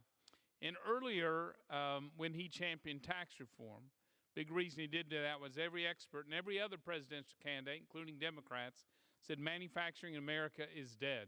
Just give up, it won't come back. He believed otherwise, and so did Republicans. And because of our GOP tax cuts and his balanced regulations, we've created over 500,000 new manufacturing jobs right here in America over the last 2 years. I want to thank Ambassador Robert Lighthizer for being the architect at this trade agreement. I will tell you, I was a skeptic when he said we can rebuild bipartisan trade and we can fulfill many of the Democrats' labor and environmental wishes that no other president had ever delivered. So he proved me wrong, working closely with Chairman Neal and others. In the original trade agreement of NAFTA or USMCA a year ago, produced the most pro-labor and pro-environmental trade agreement in American history. In the last few months, he's worked closely with Democrats to fine-tune that agreement so that these issues are enforceable. Republicans support that enforcement. I also appreciate the leadership of Chairman Neal, with whom we would not be here today. And I want to especially thank my trade staff, led by the remarkable Angela Ellard, Josh Sneed, David Giordano, and someone whose last day is with us here, Blake Harden, as well. During my time on the Ways and Means Committee, I've been proud to help lead the passage of 12 of the trade agreements America has in place today, and 2 updates of the Trade Promotion Authority that lays out the trade rules for the White House and Congress to follow. So for me, this is number 13. I believe in the freedom to trade, and I truly believe it is the greatest economic freedom we possess. It lays at the heart of our free enterprise system. And as Thomas Jefferson wrote, commerce with other nations not only necessary and beneficial to all parties, it is a right and a duty. It is the freedom to buy and sell and compete anywhere in the world with as little government interference as possible. It's a freedom that if we build a better mousetrap, we can sell it anywhere in the world. And if someone else builds a better mousetrap, we have the freedom to buy it for our family and for our business. That economic freedom has lifted millions out of poverty and provided opportunity and prosperity and peace, not just for ourselves, but for the world. That's why it was so disappointing the Democrats held up moving forward on this agreement for so long, because every day of delay helped China, helped Europe, helped other countries. This was long overdue. But the truth of the matter is we are here today. We have pulled together in a historic vote. America is made for trade. And with our new strong economy, the most competitive economy today in the world, we need more customers all around the world. That's what this trade agreement does. It delivers on new customers and delivers on new prosperity. I'll close with this. On the Ways and Means Committee, I hold the seat formerly held by President George H.W. Bush and former Chairman Bill Archer. And when President Bush signed this agreement in San Antonio, he said this so many years ago. He said, "This agreement's an achievement of three strong and proud nations and expresses our confidence in economic freedom and personal freedom in our people's energy and enterprise. It is an honor to vote today in support of the U.S.-Mexico-Canada agreement that embraces and enhances economic and personal freedom. Members of Congress should take pride in this work that they have put in to make today's debate and today's trade agreement a reality." With that, I yield the balance of my time. The gentleman yields the balance of his time. The gentleman from Massachusetts Mr. Speaker, I is yield recognized. myself such time as I might consume. The gentleman is recognized. So on this occasion, Mr. Speaker, we conclude, after 14 months of negotiating a hemispheric trade agreement. No small matter and no small accomplishment. It included a visit with a delegation to Mexico to meet with the President of Mexico, President Lopez Obrador. It included a delegation that visited Prime Minister Trudeau in Canada, and intense negotiations in both countries. And I think it's fair to say that the conversations in both countries were indeed very spirited. But I also, before I go to more of the specifics, we would not have gotten here without some very important and critical moments of focused and diligent work by members of the House and the staff that got us to where we are today. First, an acknowledgement to Speaker Pelosi, who from day one said, the game plan is to get to yes. Her leadership to get the deal across the line, I think, was matched almost by her top trade advisor, Catherine Monge.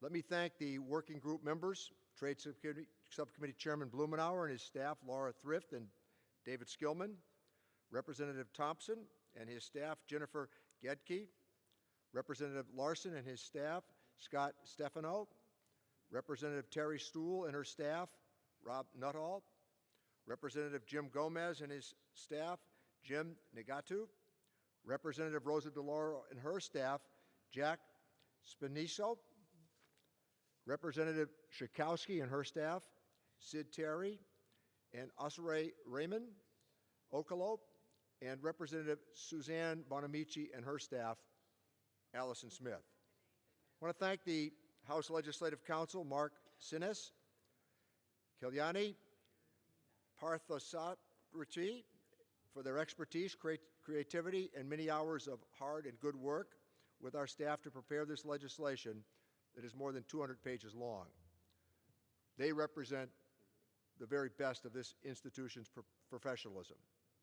For the support of colleagues and staff as I received from the Diplomatic Corps in Mexico City and Ottawa, we should express our gratitude as well to Ms. Elizabeth Hoffman at our embassy in Mexico City for her extraordinary talents at the Ways and Means Committee, and yes, on both sides. So I want to thank my committee staff that have worked tirelessly on this agreement. Chief Trade Counsel and Staff Director of the Trade Subcommittee, Catherine Tai, led us through the process, along with her staff of Kagan Mall, Julia Friedman, Katie White, Alexandra Whitaker, John Califano, and Kate Connor Linton. They were supported by very bright fellows and interns, Brishala Brown, Chinoa Lee, and Tiffany Vinma Haywang. I also want to thank our colleagues across the aisle. And especially I want to acknowledge today the role that Ambassador Robert Lighthizer played in this. There is something to be said for the experience of Capitol Hill and having been a former staff member. Time and again when we thought we weren't going to get to where we wanted to be, and some moments, I would say, of incendiary commentary back and forth. And even though there were many threats to leave the negotiation, They never materialize because a long walk through this Capitol can solve a lot of challenges. But Mr. Brady was invaluable as well, and his committee staff, Angela Ellard, Josh Sneed, Blake Hardin, and David Giordano, all played a very important role here. This really is a bipartisan agreement, and I hope and expect that the challenges to USMCA will allow H.R. 5430 to enjoy broad partisan support. I certainly am urging support for this because of the following. It bolsters workers' rights. It corrects earlier Trump administration backsliding on environmental obligations to get us to this trade agreement. It eliminated many big giveaways to companies that would have locked in high medicine prices, and it preserves Congress's freedom to legislate to bring those prices down, and it incorporates the strongest enforcement mechanisms, including specifically enhanced mechanisms for enforcing labor rights in any U.S. trade agreement. There are 3 titles that are devoted to the U.S. government and our role: monitoring and enforcement of USMCA partners' obligations, monitoring and enforcement of USMCA partners' environmental obligations, and more than $843 million over 4 years that will be dedicated to monitoring and enforcement of labor and environmental obligations, including funds for education and training of workers and inspectors. We would not have gotten here today, however, without the important considerations of organized labor and the honor of the men and women of the AFL-CIO and the Teamsters. We had broad support by including them in the negotiation and the discussions. This agreement is much the better for it, but it also is a signature accomplishment for all of us who had a chance to participate in it. Every once in a while, you get to participate in these it-will-never-happen moments, and I believe that this indeed is one of them. So not only do we thank the Network Lobby of Catholic Social Justice, the American Chemistry Council, the Association for Accessible Medicines, the Coalition of Service Industries, Farmers for Free Trade, the Information Technology Industry, the National Association of Manufacturers, the National Council of Textile Organizations, and the Software Alliance, and indeed many others. I hope that this will serve as a template going forward for the 2 sides to reach accommodation on many of the priorities that expired this year that we will include next year, but also, I think, an example when men and women in this institution of goodwill, not just in this season, but men and women of goodwill, can find common occurrence and common ground on an issue, in the end, that is really important to all members of the American family. And with that, I want to yield back the balance of my time. The gentleman yields back the balance of his time. All time for debate has expired. Pursuant to the order of the House of December 16, 2019, the previous question is ordered. The question is on engrossment and 3rd reading of the bill. Those in favor say aye. Those opposed say no. The ayes have it. 3rd reading. A bill to implement the agreement between the United States of America, the United Mexican States, and Canada attached as an annex to the protocol replacing the North American Free Trade Agreement. The question is on passage of the bill. Those in favor say aye. Those opposed say no. The ayes have it. The bill is passed. Speaker? The gentleman from Massachusetts On is that, recognized. I request the yeas and nays.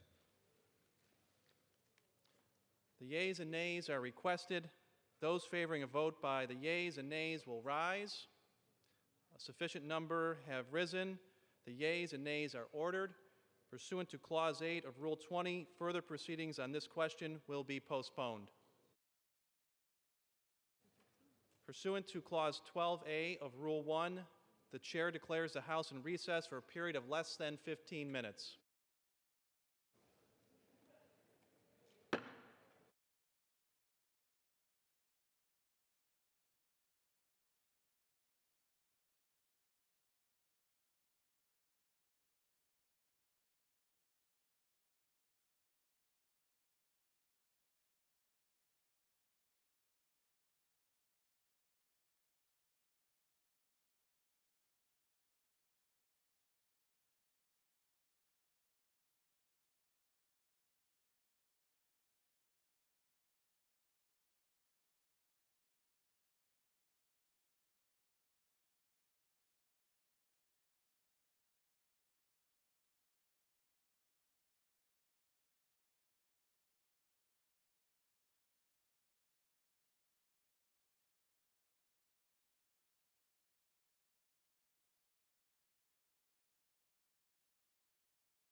Okie dokie. So they've been talking about the USMCA so far, going back and forth, trying to figure out, you know, who thinks that it's a better thing than NAFTA and who thinks it's, you know, not so great.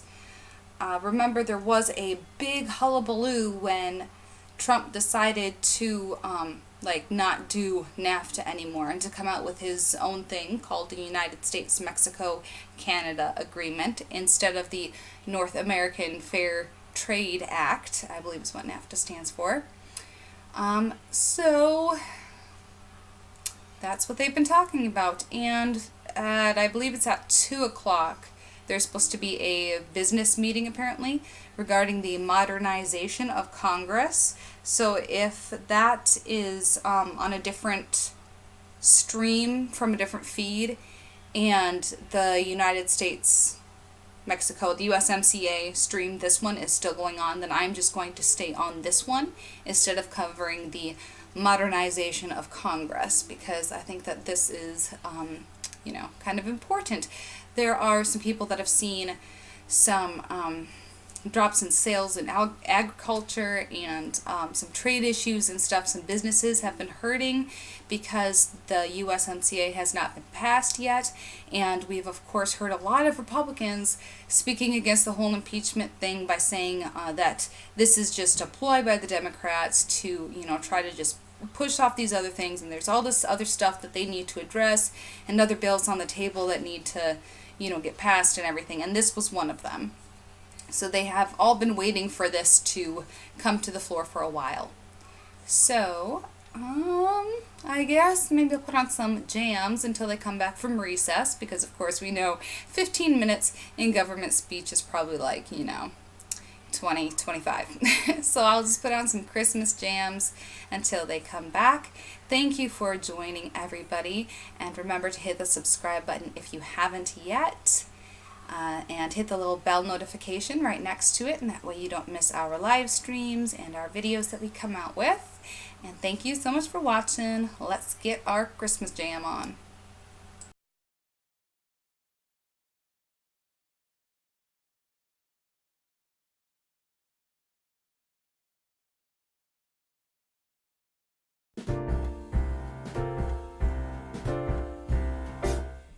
We wish you a Merry Christmas. We wish you a Merry Christmas. We wish you a Merry Christmas and a Happy New Year.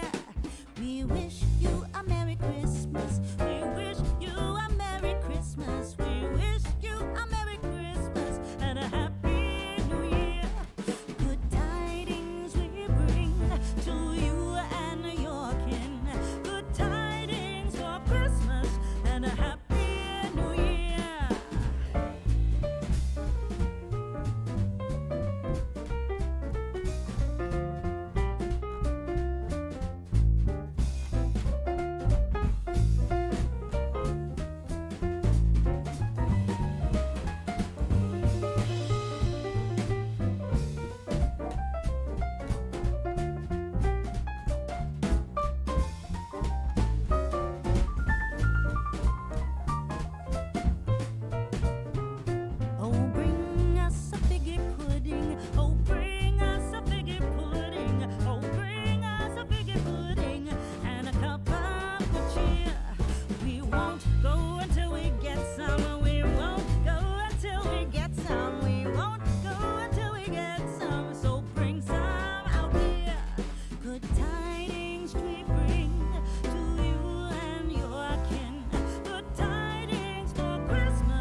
one bobtail ring, making spirits bright. What fun it is to ride and sing a sleighing song tonight. Oh, jingle bells, jingle all the way. Oh, what fun it is to ride in a one-horse open sleigh. Hey, jingle bells, jingle all the way. Oh, what fun it is to ride in a one-horse open sleigh. A day or two ago, I thought I'd take a ride, and soon Miss Fanny Bright was seated by my side. The horse was lean and lame, misfortune seemed his lot. He got into a drifted bank and then we got upside. Oh, jingle bells, jingle all the way.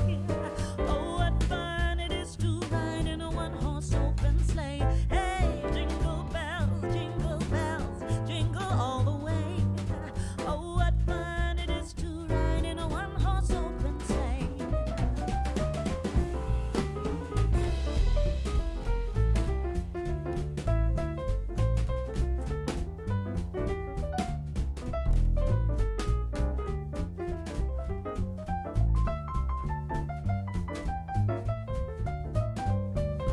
Oh, jingle bells, jingle all the way.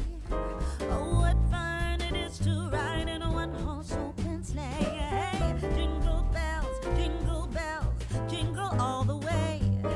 Oh, what fun it is to ride in a one-horse open sleigh.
Christmas. We wish you a Merry Christmas. We wish you a Merry Christmas and a Happy New Year. We wish you a Merry Christmas. We wish you a Merry Christmas. We wish you a Merry Christmas and a Happy New Year. Good tidings we bring to you and your kin. Good tidings for Christmas and a Happy New Year.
Madam Speaker, pursuant to House Resolution, I call up H.R. 5377 and ask for its immediate consideration in the House. Sorry, the thing went a minute or two behind the live stream. So they're back again. Yay! Finally. H.R. 5377, a bill to amend the Internal Revenue Code of 1986 to modify the limitation on deduction of state and local taxes and for other purposes.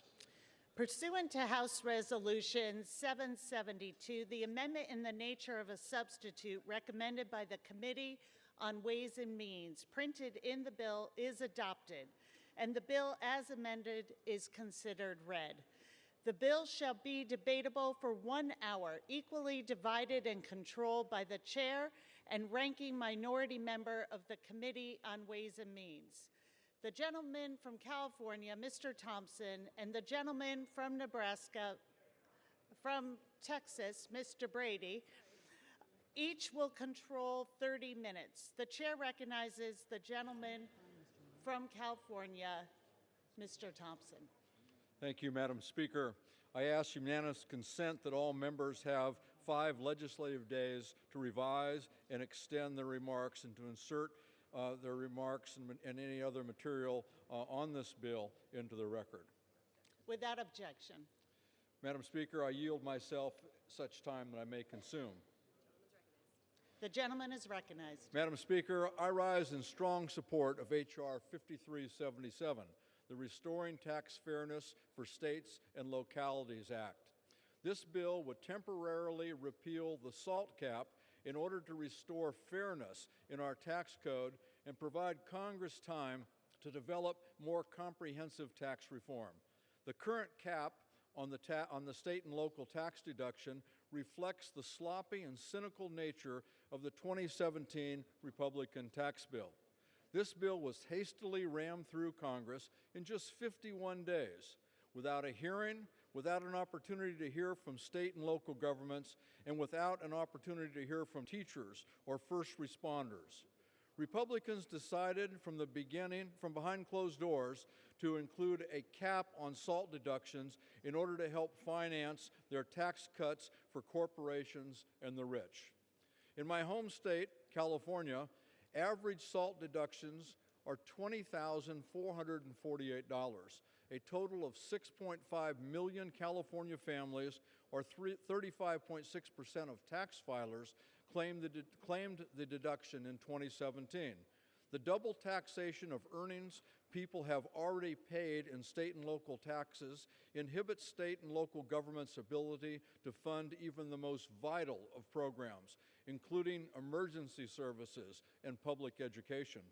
H.R. 5377 fixes this problem by restoring the long-standing tax precedent that protects state and local governments' ability to raise revenue to fund these services. And this fix doesn't add a single dime to the deficit. Furthermore, this bill provides tax relief to the middle-class public servants left behind by the Republican tax bill by doubling the out-of-pocket deduction for teachers' classroom expenses and creating a new deduction for expenses for first responders. In 2017, 354,990 teachers in California claimed the educator expense deduction, and they will all get double under this bill. The short-sightedness of the SALT cap had further consequences for middle-class taxpayers in high-tax states. Capping the SALT deduction diminished the incentives for middle-class taxpayers to claim tax benefits that encourage home ownership and charitable deductions. By limiting the SALT deduction and raising the standard deduction, fewer middle-class taxpayers benefit from taking the mortgage interest deduction and charitable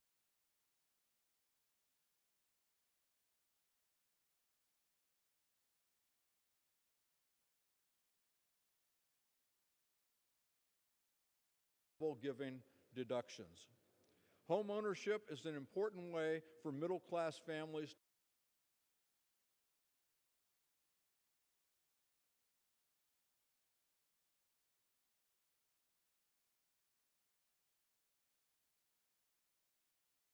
to build wealth. Eliminating incentives for charitable giving undermines local charities that rely on donations from middle-class members of their communities. I think my colleagues from both sides of the aisle can agree that these are the types of behavior we should be encouraging through our tax code.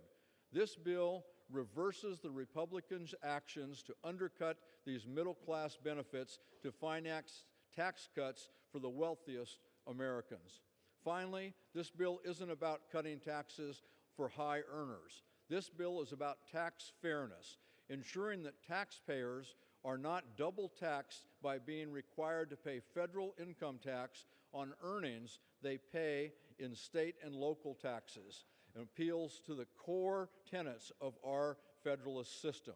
In the spirit of tax fairness, this bill is responsibly offset by restoring the top marginal rate back to 39.6% for the highest income bracket. I reserve the balance of my time. The gentleman reserves, and I would like to remind members to take their conversations off the floor. The gentleman from Texas is recognized. Thank you, Madam Speaker. I yield myself as much time as I may consume. The gentleman is recognized. This bill is a tax cut for the wealthy and a green light for state and local politicians to raise taxes on local families even higher. The Center for American Progress and Center for Budget Policy Priorities are two liberal organizations I don't generally agree with, but today I have to say I do. The Center for American Progress has made it plain. They said repealing the SALT cap shouldn't be a high priority. In fact, that this is overwhelmingly a tax cut for the rich. The Center on Budget and Policy Priorities agrees. They've said repealing the SALT cap, what Democrats are proposing to do today, is regressive and overwhelmingly benefits high-income households. And they go further and say this is little help to the middle class. It's a sad day when it's obvious to everyone but Democrats that they are championing a huge tax cut for millionaires and billionaires while the middle class in America gets zipped. Today we debate their insistence on hiking taxes on Main Street businesses across America to pay for their massive tax windfall for the wealthy 1%. You think your local property taxes are high now? This legislation is a starter pistol for a new race among state and local leaders. Who of them will be first to raise property taxes, sales taxes, and income taxes even higher on working families and local businesses? These popular local taxes, frankly, are brutal enough.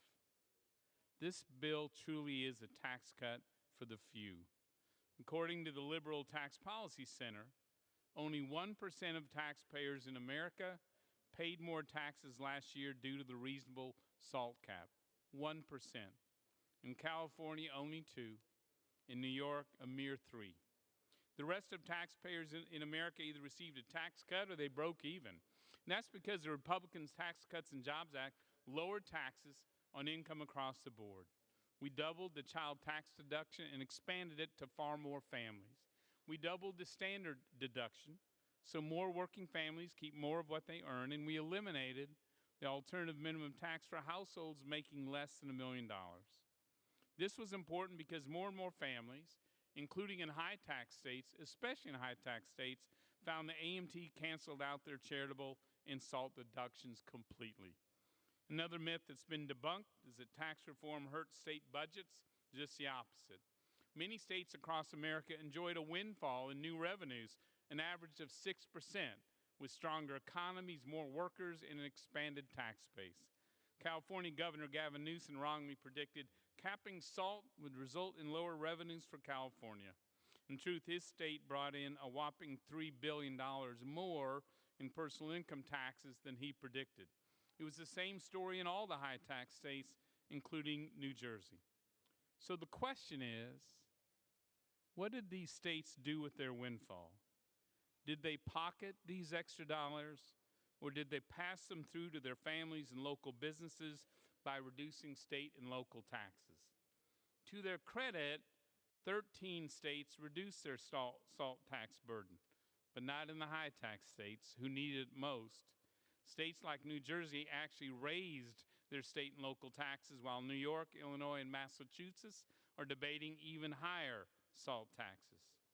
So if governors, legislators, and mayors keep raising local taxes with a SALT cap, imagine how high they'll raise them without one. There is a price to be paid from high state and local taxes. In truth, these are terrific states with dynamic economies and really good people. But according to MoneyWise.com, the 4 states Americans are fleeing from the most are New Jersey, New York, Connecticut, and Illinois. Millennials, young people, are doing the same, but you can add California to that list. These young people love their states with good reason, but they just can't see a future there with high taxes and impossibly high costs. In the end, though, why should low-tax states be forced through the tax code to subsidize high-tax states? Why should a farmer in Nebraska subsidize a banker in Manhattan?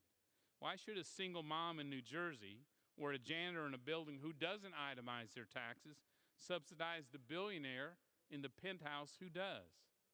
Why should LeBron James, an iconic athlete, legendary really of the Lakers, he'll receive an estimated $2.4 million tax break next year because of the Democrats' bill. But the janitor and the beer vendor in Staples Center, they get nothing. Garrett Cole, a former Astros who's going to the Yankees as their new ace, he'll get an estimated $850,000 next year. But that parking lot attendant at Yankee Stadium gets nothing.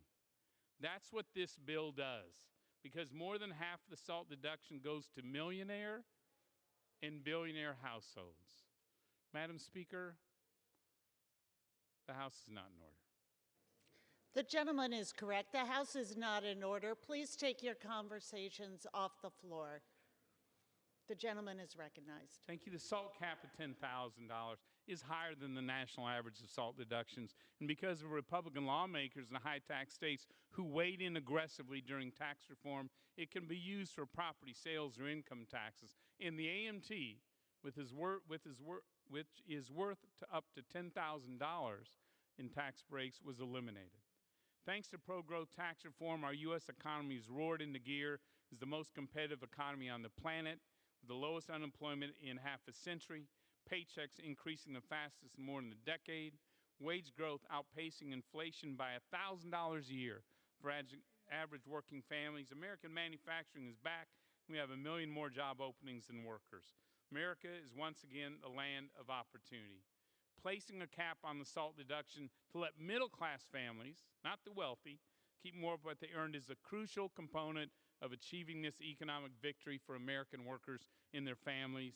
That old, broken, regressive SALT tax break for the wealthy has no place in a fair, modern tax code. And the positive growth in America since its removal is a clear demonstration of that fact. One final thing, we often hear that limiting the SALT deduction is double taxation and unconstitutional. The courts, tax policy experts have debunked these myths. And we hear a lot about moocher states. But the only moochers in this debate are the state and local politicians who think it's their money and are mooching off the backs of hardworking families and small businesses in high-tax states. I know my Democrat colleagues are sincere in this effort, I know. But with this bill, you've officially claimed the mantle, party of the rich. I strongly urge all my colleagues to vote no on this bill, and again I offer this. Republicans are committed to working with Democrats to make our tax code even more competitive, to make our economy even stronger, and to never stop working to help the little guy in the middle class, and giving tax breaks to billionaires, encouraging states to raise their taxes even more is not the way to do it. I reserve the balance of my time. The gentleman reserves. The gentleman from California is recognized. Thank you. I just want to point out that the irony of my friend's testimony today, my friend from Texas' testimony, shouldn't be lost by any of us. Remember, it was the Republicans that created this problem with their tax bill. They did a tax bill that benefited corporations and the wealthiest people in the country. And then to say that, that somehow they're protecting regular folks is really laughable. And that tax cut cost us in the debt $2.3 trillion. California. I rise today to defend the taxpayers of our country, people who believe in a strong America with great schools and great infrastructure. Madam Chair, I launched 12 Days of SALT last week to urge this House to lift the 2017 tax bill's $10,000 cap on the state and local tax deduction. Today is the 11th day of SALT. I've been on the floor for 11 days to talk about this. This is an issue of tax fairness with people investing in their communities, in schools, and in infrastructure, only to face double taxation as the federal government punishes these efforts. The 2017 tax bill was an attack on New Jersey taxpayers. New Jersey already sends more money to Washington and gets back less than nearly every state in the country. Our bill will put money back in the pockets of our residents and communities, and not just in New Jersey. This bill provides relief for 13.1 million Americans. It also doubles the deduction for teachers' out-of-pocket expenses and creates a new deduction for first responders to offset work-related costs. I urge my colleagues to support tax relief, to support our teachers and first responders, and pass this bill. Thank you, and I yield back. The gentlelady yields. The gentleman reserves, and the gentleman from Texas is Thank you, Madam recognized. Speaker. I'm proud to yield the balance of my time to the Republican leader of the Tax Policy Subcommittee, the gentleman from Nebraska, and I ask unanimous consent that he be allowed to control that time. Without objection, the gentleman is recognized. Thank you, Madam Speaker. I yield myself for as much time as I may consume. The gentleman is recognized. I must admit I'm a bit puzzled today as to why we are here for this bill. Our work in the House is almost done for the year. We've funded the federal government and extended expiring programs like flood insurance. We're about to, well, actually, I guess we're about to pass USMCA with a record vote. Our Democratic colleagues can go home and celebrate that they voted to make history in impeaching the president. But apparently, before we go home for Christmas, we also need to give Ebenezer Scrooge a tax cut, even though we know the Senate won't take up the bill. Before we get into the problems with today's bill, we should review the positives of the Tax Cuts and Jobs Act, which this bill seeks to undermine. For married couples to $12,000 for individuals and $24,000 for couples. And to help ensure federal tax policy doesn't reward states and cities for raising their taxes sky high, we instituted a $10,000, very thoughtful cap on state and local tax deductions to ensure Americans in low-tax states don't pay an unfair share of federal taxes. Thanks to the combination of lower rates, larger child tax credit, and higher standard deduction under TCJA, for example, a single mom with 2 kids doesn't pay a penny of federal income tax until her income exceeds $53,000. In other words, we ensure that that mom doesn't owe federal income tax until her income exceeds not just $15 an hour, but $25 per hour. For Americans who do pay income tax, the higher standard deduction means 29 million more households had their tax returns simplified because they could take the standard deduction instead of itemizing. How does the majority propose to improve our tax code today? Not by simplifying the code or ensuring our tax code is more equitable, but by passing a temporary, emphasis temporary, tax cut, which largely benefits people with incomes between, please listen, $200,000 and $1 million per year, perhaps a new definition of the middle class, paid for by permanently increasing taxes on small businesses. Let me say that again. If you make between $0 and $75,000, this bill does not give you tax relief or a tax cut. If you make between $75,000 and $200,000, there is a small chance you could get a small tax cut. If you make between $200,000 per year and $1 million per year, you have the best chance of getting a tax cut. Madam Speaker, we should continue working together to find ways to improve the tax code for all Americans. This bill makes the code both more complex and less progressive, and I reserve the balance of my time. The gentleman reserves. The gentleman from California is recognized. Madam Speaker, I'd like to yield 1 minute to the gentleman from New York, a great public servant and someone who's partnered with us on a number of important issues, Peter King. The gentleman is recognized. Yielding, Speaker, I stand today in strong support of this legislation. I want to commend my colleague, Congressman Suozzi, for introducing it. And I'm really disappointed in my Republican colleagues. Here you are raising a class warfare argument. You sound like the progressive left. The fact is, one of the reasons why cities like New York and counties like Nassau and Suffolk have had to raise their property taxes is because for 50 years, we've been subsidizing your states. This week, it's 70%, maybe 80% of the money we pay the federal government comes back to us. The rest goes to your states. So during all these years where you've been able to develop using our money, we've had to raise local taxes. And now you're turning into class warfare. You're talking about millionaires. The people in my district are getting screwed by this are not millionaires. They're cops, they're firefighters, construction workers, the people who answered the call on 9/11. And what you're doing is undermining the middle class. What's middle class in your state might be different from mine. The reason why you're high is because of the fact we've had to subsidize all of the rest of you for all these years. Sort of like when your politicians come to New York to raise their money and then go back home and vote against us. And I will say that the strongest advocate for this, when this was first raised in 1986 and leading to the defeat of the attempt to take away SALT, was Donald Trump. He was there. He said it would hurt the states that work the hardest, will get hurt the most because of this. Now, also, let me just say, and I'll end on this, that we have subsidized you long enough. We're asking for fairness. It is wrong for conservatives to be talking about having a tax on a tax. I yield back the balance of my time, and I urge passage of this bill to have some equity in the tax code. The gentleman from California reserves. The gentleman is recognized. Madam Speaker, I have a series of statements in opposition to H.R. 5377 from Americans for Tax Reform, Americans for Prosperity, National Taxpayers Union, and Heritage Action. At this time, I'd like to ask unanimous consent that these documents be submitted for the record. Without objection. Madam Speaker, I now yield 6 minutes to the gentleman from South Carolina, Mr. Rice, an expert on tax policy. The gentleman is recognized. Madam Speaker, today I rise in strong opposition to this partisan parity throughout the nation and to people of every demographic and every income level. Unemployment is at years of stagnation under the Obama administration. Middle-class wages are growing at rates not seen in over a decade.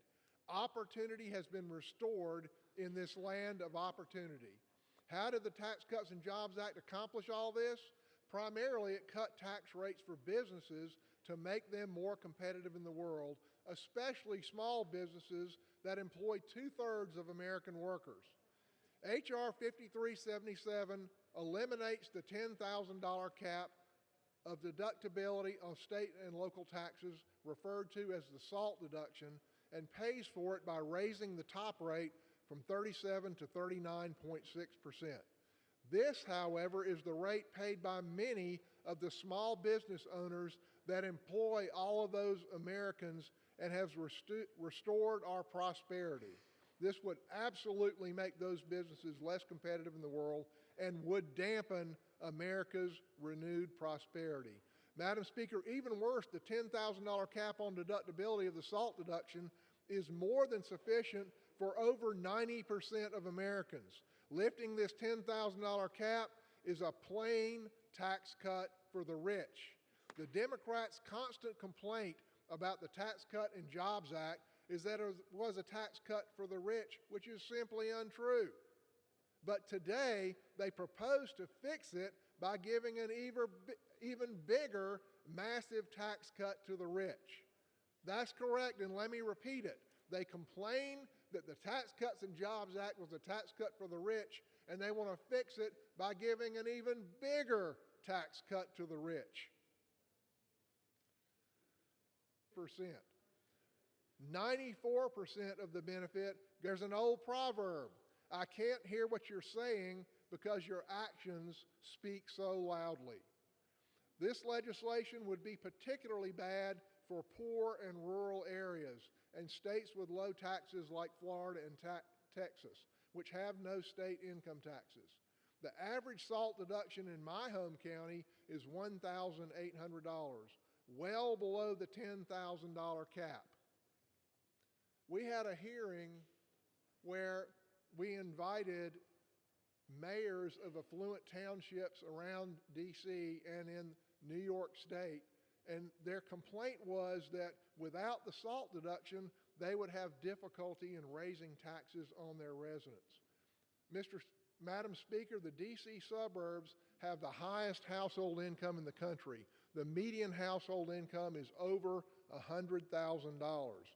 I represent Marion County, South Carolina, one of the poorest in the state. 57% of its residents are African American. The median household income is around $30,000, less than a third of that in the Washington suburbs. But if this SALT cap is lifted, the income taxes that the poor residents of Marion County pay, a portion of those will go to subsidize the housing and the services of the well-paid bureaucrats in the suburbs of D.C. Their taxes are already used to pay the salaries of these folks. But now you would have the poor rural residents across America, not just Marion County, subsidize their taxes as well.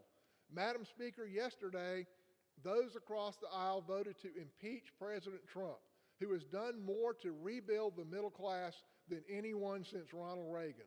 The figures don't lie. Today, they introduce a bill that would give a massive tax break to the highest wage earners. This bill would make our tax code more regressive. It would provide a huge tax benefit to the 1%. This benefit would increase income inequality. The Democrats' actions, Madam Speaker, betray their loyalties, and those loyalties are not to the American middle class. Madam Speaker, I encourage all of my colleagues to think of American workers and vote no on this legislation that will hurt the middle class. I yield back. The gentleman yields. The gentleman from Nebraska reserves. The gentleman from California is recognized. Thank you, Madam Speaker. I'd just like to thank the gentleman for pointing out that our bill is paid for, unlike the TCJA, and the pay for comes from the wealthiest earners. I'd like to yield 1 minute to the gentleman from Connecticut, a great member of the Ways and Means Committee, Congressman Larson. The I want to thank is the gentleman, and recognized. I rise to support this bill strongly, and I want to thank him for his efforts, and especially the efforts of Bill Pascrell, who's been our passionate leader on the Ways and Means Committee on this very important issue. What a spirit of Christmas is upon us today. It's great to see that bipartisanship is continuing. I was so happy to see Peter King down in the well talking about what this means. I dare say to my other colleagues, and I would love to have Mr. Rice come and visit Augie and Ray's in East Hartford and have him talk about how billionaires are being benefited. In Connecticut, on average, we used to deduct on average $19,000. $19,000 in personal property taxes. Now we get to deduct 10. Why? So that we could pay 1% of the nation 83% of your tax cut that's unpaid for, paid for by working people. And in our state, we send more money to the federal government than we get in return.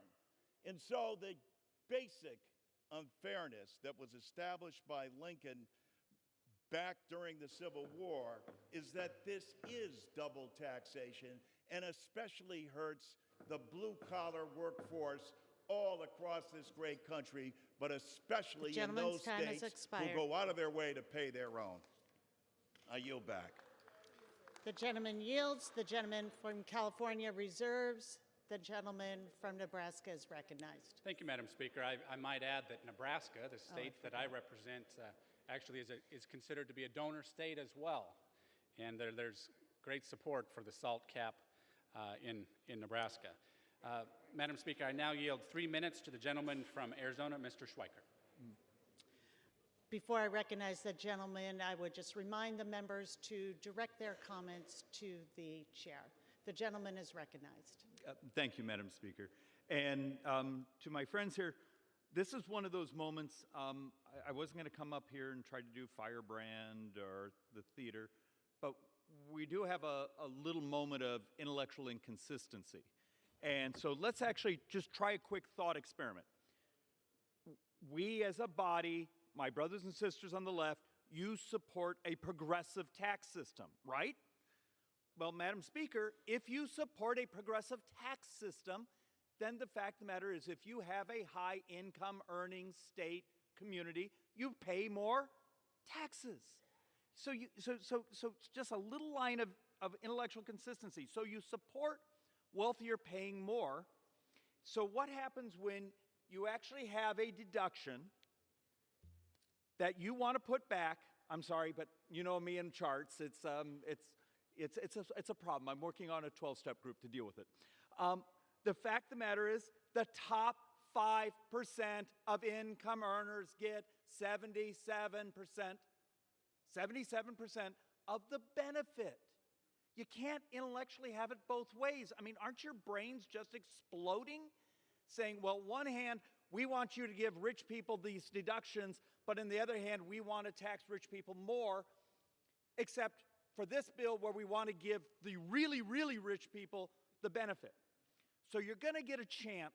We're going to have an MTR, and at least this way you could take it away from the really, really, really, really, really rich people who make, $100 million or more, saying they don't get to take the SALT deduction. So we'll see what level of super rich people we're defending in this debate. And I understand you're doing, actually, from a political standpoint, we're all you're doing the right thing. You're doing the work from your district. But at least we could be intellectually honest about the math. If you represent a district that has high taxes, whether it be the income or the state tax, income taxes or property taxes, coming and defending SALT is fine. It makes sense. But be honest about what the math means. If you're a donor state, it's because you have high incomes. If you want this, it's because you are defending your wealthy. And it's just math. And the math, Madam Speaker, the math always wins. Yield back. The gentleman yields. The gentleman from Nebraska reserves. I would remind the members to please address their comments to the chair. The gentleman from California is recognized. Thank you, Madam Speaker. I yield 1 minute to the gentleman from Oregon, Congressman Blumenauer. The gentleman is recognized. Thank you very much, and I appreciate your hard work on this. This is the largest transfer of wealth in American history with the tax bill, the Republicans. They kept the tax break for corporations, and they are hitting middle-class families in my district. 4 in 10 average about $15,000 a year. But one of the things we haven't talked about is the hit to home values. I ask unanimous consent to enter into the record an article by Alan Sloan in the Fortune magazine that talks about Trump's $1 trillion hit to homeowners. By denying the full SALT deduction, you are making it more expensive to buy homes. You're having a lower resale value. It's a loss of net worth. Plus, there's about a 1% hit because of the higher interest rates that are going to come because your tax bill of $2 trillion is on the collar. I would strongly urge my colleagues to look at this to see how pervasive the hit is, not just to their income tax, but to their most precious asset, their home value. Objection. That entry will be placed into the record. The gentleman reserves. The gentleman is recognized. I'll reserve. The gentleman reserves. The gentleman from California is recognized.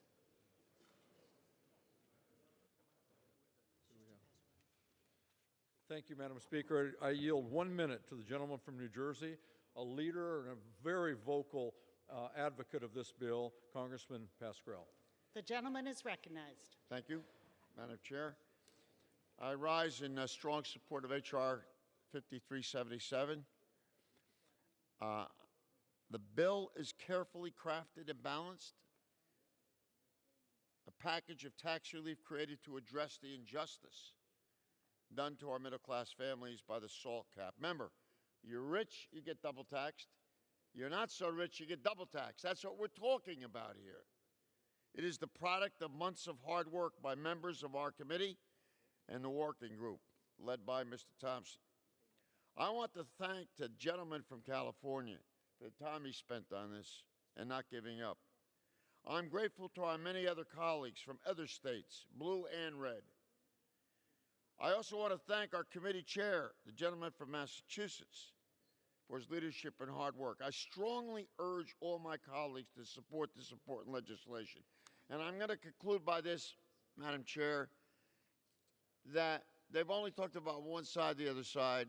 has done this, about what happens to those quote-unquote millionaires if in the bill we pay for it by increasing the personal income tax to $37.39 from where it was before. Have you subtracted that from what they're going to get back on their taxes? No, you haven't, because you've done it in a dishonest way. And that's why the middle class gets shafted, not this time.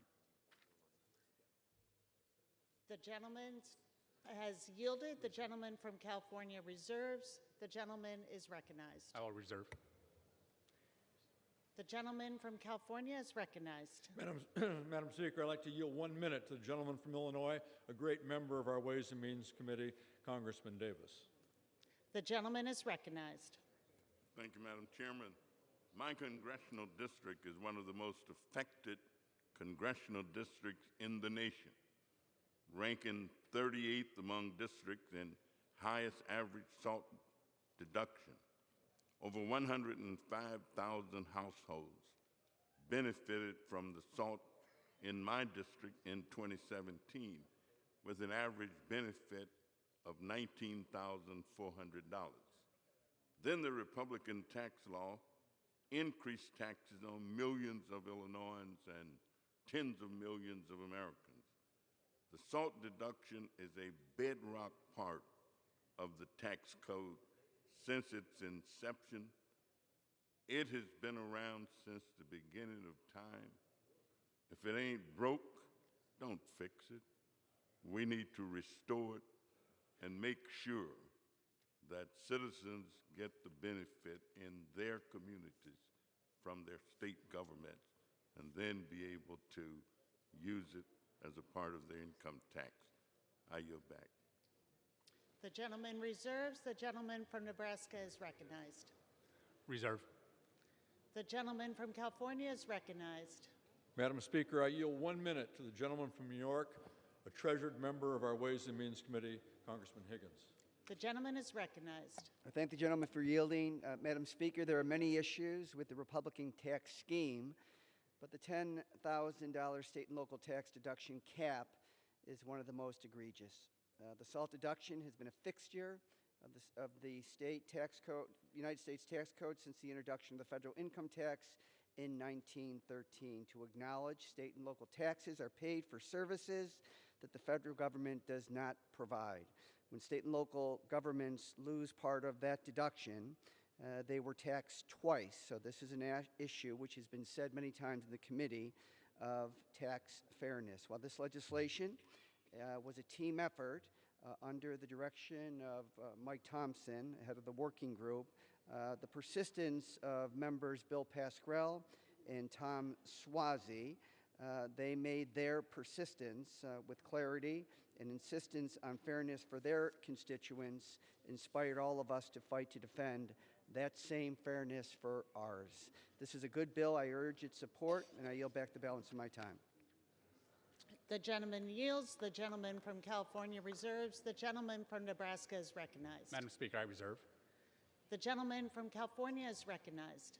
Madam Speaker, I'd like to yield 1 minute to the gentlewoman from California, a great member of our Ways and Means Committee, Congresswoman Chu. The gentlewoman is recognized. I rise in support of H.R. 5377, which will stop the double taxing of millions of Americans. Restoring the ability of Americans to deduct their state and local taxes is about fairness. It's about fairness for the households in my California district, where the average SALT deduction was nearly $21,000, more than double the current $10,000 limit. It's about fairness for the married teachers making $60,000 each, who now receive only half of the deduction of non-married couples, effectively creating a marriage penalty. It's about fairness for our local governments that struggle to provide important services such as education, public safety, and infrastructure. And it's about fairness for our teachers and firefighters who get an additional deduction in this bill to help them afford work-related expenses. The 2017 tax scam was unfair. The top 1% in corporations got a massive handout, while American families were left holding the bag. A vote in support of this bill today begins to restore that fairness, and I urge my colleagues to support it. The gentleman reserves. The gentleman from Nebraska is recognized. The gentleman reserves. The gentleman from California is recognized. Madam Speaker, I'd like to yield 1 minute to the gentleman from Illinois, a great member of our Ways and Means Committee, Congressman Snyder. The gentleman is recognized. Thank you, Madam Speaker. I want to thank the Chairman for recognizing me. I rise today in strong support of H.R. 5377, the Restoring Tax Fairness for States and Localities Act. This legislation seeks to fix one of the most harmful provisions of the 2017 Republican tax law, the $10,000 limit on the state and local tax deduction. Raising this unfair punishing cap is a top priority for the constituents I represent. Forcing Americans to pay federal tax on the taxes they've already paid to their state and local governments is double taxation, and it is wrong. In my Illinois district, approximately 42% of filers use the SALT deduction, and the average deduction is significantly higher, nearly double the new cap. Even worse, the new $10,000 cap applies equally to married and single filers, creating a marriage penalty, further punishing joint filers. This is not fair to America's middle class. It's wrong that the burden of the tax law that overwhelmingly benefits the most fortunate Americans, indeed 83% of the benefit of the 2017 law went to the top 1%. It's unfair that the burden should lie on a narrow range of states like Illinois. H.R. 5377 would rectify these wrongs. I urge my colleagues to vote yes. The gentleman reserves. The gentleman from Nebraska is recognized. Madam Speaker, I reserve. Gentleman reserves. The gentleman from California is recognized. Madam Speaker, I'd like to yield 1 minute to the gentleman from New York, someone who has worked tirelessly on this. You couldn't get out of his line of sight. No matter how early I went to the gym, he'd be waiting. We've got to do SALT. Congressman Tom Suozzi from New York. The gentleman is recognized. Thank you, Madam Speaker. Thank you, Mr. Chairman Thompson. Thank you, Chairman Neal. Thank you, Bill Pasquarello, for all of your hard work. Thank you, Peter King, my Republican colleague from Long Island, who's retiring next year, who's standing up for his constituents as he always has. Thank you to the 50 co-sponsors of this bill, bipartisan co-sponsors that realize that we have to be, as someone mentioned before, intellectually honest. We need to be intellectually honest and recognize, number one, that 100% of this bill is paid for by the wealthiest Americans. 100% of this bill is paid for by taxpayers who make over $440,000 a year. It's inaccurate to suggest that other people are subsidizing this other than the wealthy. This is being paid for 100% by the wealthy. This is called the Restore Tax Fairness for State and Localities Act. And that name is exactly what this is about, restoring fairness. It's not fair. It's not fair that people are paying taxes on taxes they've already paid. It's not fair to state and local municipalities who've relied on this tax deduction since the beginning of the tax code in 1913 that are now getting a punch in the gut and trying to change the rules. There's a reason that this has been endorsed by so many different groups. It's been endorsed by teachers. It's been endorsed by firefighters, by police officers. The gentleman, 30 additional seconds. Thank you. It's been endorsed by the U.S. Conference of Mayors. It's been endorsed by the National League of Cities. It's been endorsed by the National Association of Counties. It's not fair, Madam Speaker, that my colleagues on the other side are boasting that people are leaving places like my state and moving to their states. And what happens? The people that are left behind, low and moderate income people that can't afford to move away, get left behind holding the bag. My state and so many other states that are hurt by this existing GOP tax cut are subsidizing the other states in this nation. My state sends $48 billion a year more to the federal government than we get back. Time has I urge my colleagues to please support this, and I yield. The gentleman reserves. The gentleman is recognized. Madam Speaker, I reserve. Gentleman reserves. The gentleman. Madam Speaker, how much time remains? The gentleman from California has 14 3/4 minutes. The gentleman from Nebraska has 11 minutes. Madam Speaker, I yield 1 minute to the gentleman from Nevada, a great member of our committee, Congressman Horsford. The gentleman is recognized. Thank you, Madam Chair, Madam Speaker, and to the chairman. I appreciate the opportunity to rise and speak in support of the Restoring Tax Fairness for States and Localities Act, which includes my bill, the Support American Teachers Act of 2019, which will substantially increase the current educator's deduction expense for teachers. On average, teachers in Clark County School District, the 5th largest district in the country, which I represent, spend about $750 out of pocket on school supplies for their classrooms. The starting year salary for those teachers, $40,000. Caitlin Klein, a kindergarten teacher at K. Carl Elementary School, also in Las Vegas, spends even more. Every year, Caitlin spends about $1,000 out of her own pocket to give her class the educational experience they deserve. As Ms. Klein says, as a teacher, I have to work extra hard on the side to help pay my bills and have extra money for work expenses. Any extra financial relief that can be utilized can make a huge difference. So today, I urge my colleagues to vote in favor of this bill. Let's give the teachers the support they need and provide them the deduction for the expenses that they incur. And I yield back. Gentleman reserves. The gentleman is recognized. Thank you, Madam Speaker. I would just add that there will be a chance here in a few moments to answer the concerns that the prior speaker had. And with that, I reserve the balance of my time. The gentleman reserves. The gentleman from California is recognized. Madam Speaker, I yield 1 minute to the gentlewoman from California, treasured member of the Energy and Commerce Committee, Ms. Eshoo. The gentleman is recognized. My sister. The gentlewoman is recognized. Thank you, Madam Speaker. I'm proud to rise in support of 5377 and an original co-sponsor of the legislation.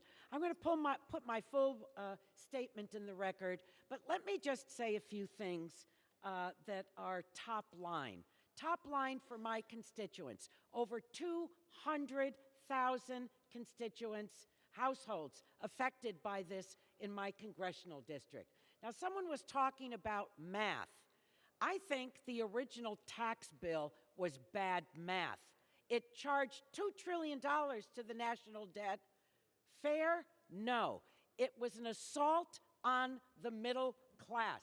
Let's be perfectly clear about this. And what has the middle class done to anyone here? They're the backbone of our country. The backbone of our country. They have 4 major things to deduct: mortgage interest, SALT, charitable deductions, and health expenditures. So what did your tax bill do? It screwed the middle class, in plain English. So this restores that deductibility, and they deserve to have it.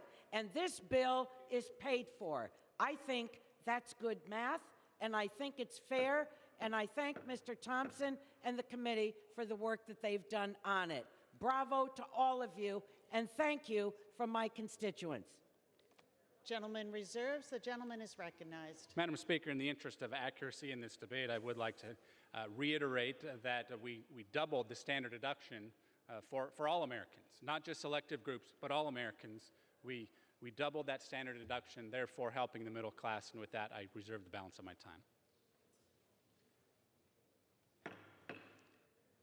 Just a reminder to keep the conversations off the floor as we proceed. The gentleman from California is recognized. Madam Speaker, I yield 1 minute to the gentleman from New York, the chairman of the Foreign Affairs Committee, Congressman Engel. The gentleman from New York is recognized. Thank you. Madam Speaker, I rise today to support H.R. 5377 to begin to repair some of the damage from the GOP's tax scam legislation, which passed this House 2 years ago. I said at the time, and I say it again, it is one of the worst bills I have ever seen, and it blows a hole in the budget. So much for fiscal responsibility on the other side of the aisle. One of the more egregious provisions in that bill was capping state and local tax deductions at $10,000. This deduction has been part of our tax code for over 150 years. This cap hurts my constituents who often have property, income, and sales tax exceeding $10,000. New Yorkers already pay more to the federal government as a donor state than we receive back.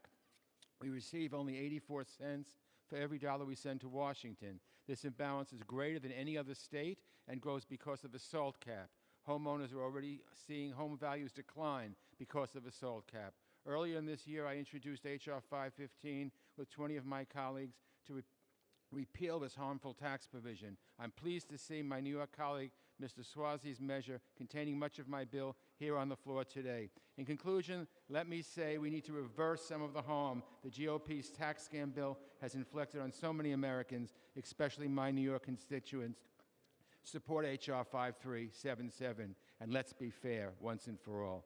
Thank you. I yield back.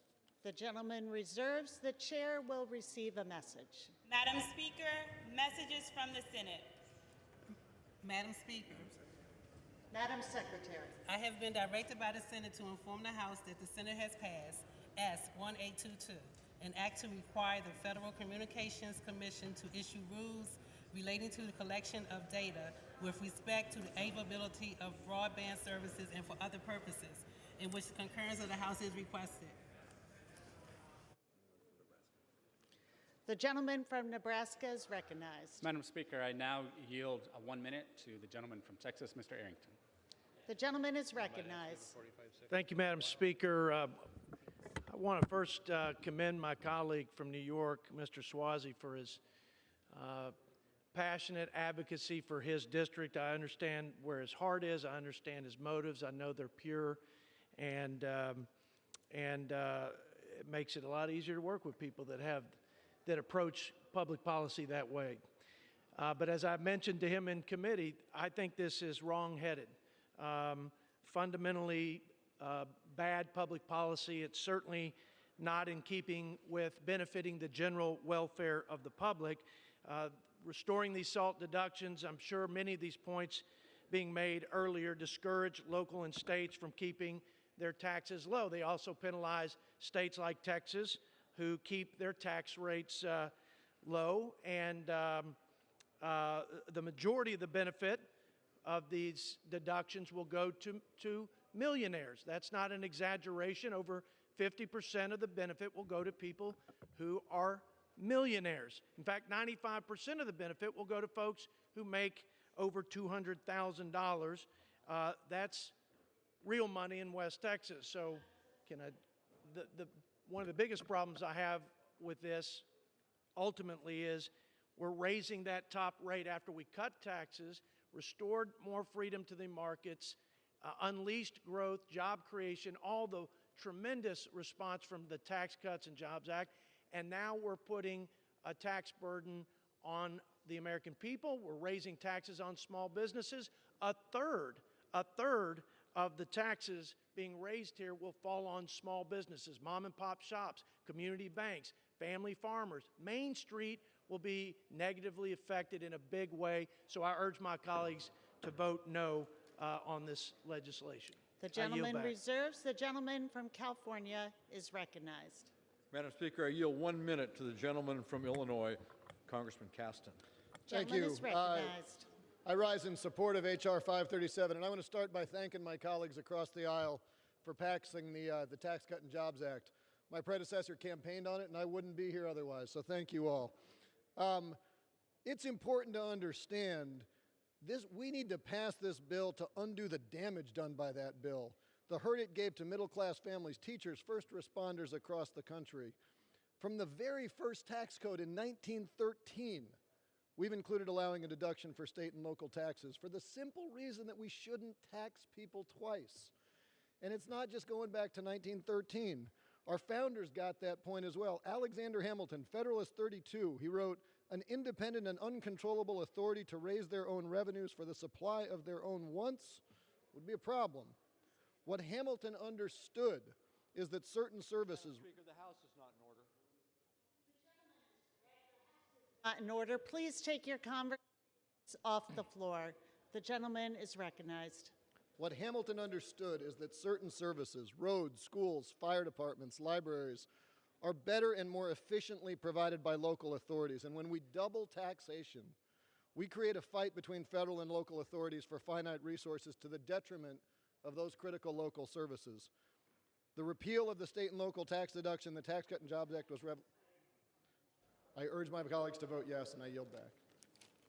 The gentleman reserves. The gentleman from Nebraska is recognized. Madam Speaker, I reserve. Gentleman reserves. The gentleman from California is recognized. Madam Speaker, I recognize, I yield 1 minute to the gentleman from Minnesota, Congressman Phillips. Gentleman is recognized. I rise today in support of H.R. 5377, the bipartisan Restoring Tax Fairness to States and Localities Act, legislation that will provide immediate relief to American families who deserve it. Elimination of the state and local tax deduction in the 2017 tax law was a bad deal for the state of Minnesota, the people of my district, and millions across the country. In fact, the SALT cap is a punishment to states that invest in schools, that invest in roads, and invest in people, and a punishment to hardworking families in those states who deserve our appreciation and gratitude, not a tax increase. People like Matthew and Karen, two educators in my district who bought a home for their young family just 3 years ago, and who now, with the increased tax burden, face the real prospect of losing their home and having to move further away from their kids' school and community. I'm fighting hard for this bill, and I'm on a mission to make the tax code more equitable for the people of my state, one that already shares much more of its hard-earned money with Washington than it gets back in return, and particularly for people like Matthew and Karen. So I urge my colleagues on both sides of the aisle to come together, end the SALT cap, and repeal such a punitive mistake. I yield back. The gentleman from California reserves. I would ask again that the House members please take their conversations off the floor. The gentleman from Nebraska is recognized. Thank you, Madam Speaker. I reserve. The gentleman reserves. The gentleman from California is recognized. Madam Speaker, I yield 1 minute to the gentlewoman from California, Congresswoman Porter. Gentlewoman from California is recognized. Madam Chairwoman, I rise today in support of the Restoring Tax Fairness for States and Localities Act. Over the last year, I've heard a resounding message from Orange County families, from Republicans, from Democrats, and from independents. We must repeal the harmful SALT limits included in Trump's tax law. When that law capped state and local tax deductions, it raised taxes on tens of thousands of Orange County families. Full stop. The average SALT deduction in my district is over $22,000, and by capping the deduction at only $10,000, less than half that amount, Orange County families are being double taxed on the money they earned. The SALT cap also imposes a marriage penalty, and it is therefore anti-family. Reversing SALT is bipartisan. I heard this in April when I held a tax town hall in April. My constituents simply could not understand why Republicans and Democrats could not come together to address the SALT problem and help middle-class families in California, while Halliburton, Amazon, and Chevron paid no federal income tax in 2018. 12 seconds. Our families should not be penalized by double taxation. I thank Chairman Neal and Thompson for their work on this important bill, and I urge support from my colleagues on both sides of the aisle. The gentleman reserves. The gentleman from Nebraska is recognized. Madam Speaker, I now yield 2 minutes to the gentleman from New York, Mr. Zeldin. Gentleman is recognized. Thank you, Madam Speaker. I rise in opposition to this bill. First off, I do want to thank my colleague from Long Island, Mr. Swazi, for his... Madam Speaker, the House is not in order. The gentleman will suspend. The House is not in order. Please take your conversations off the floor.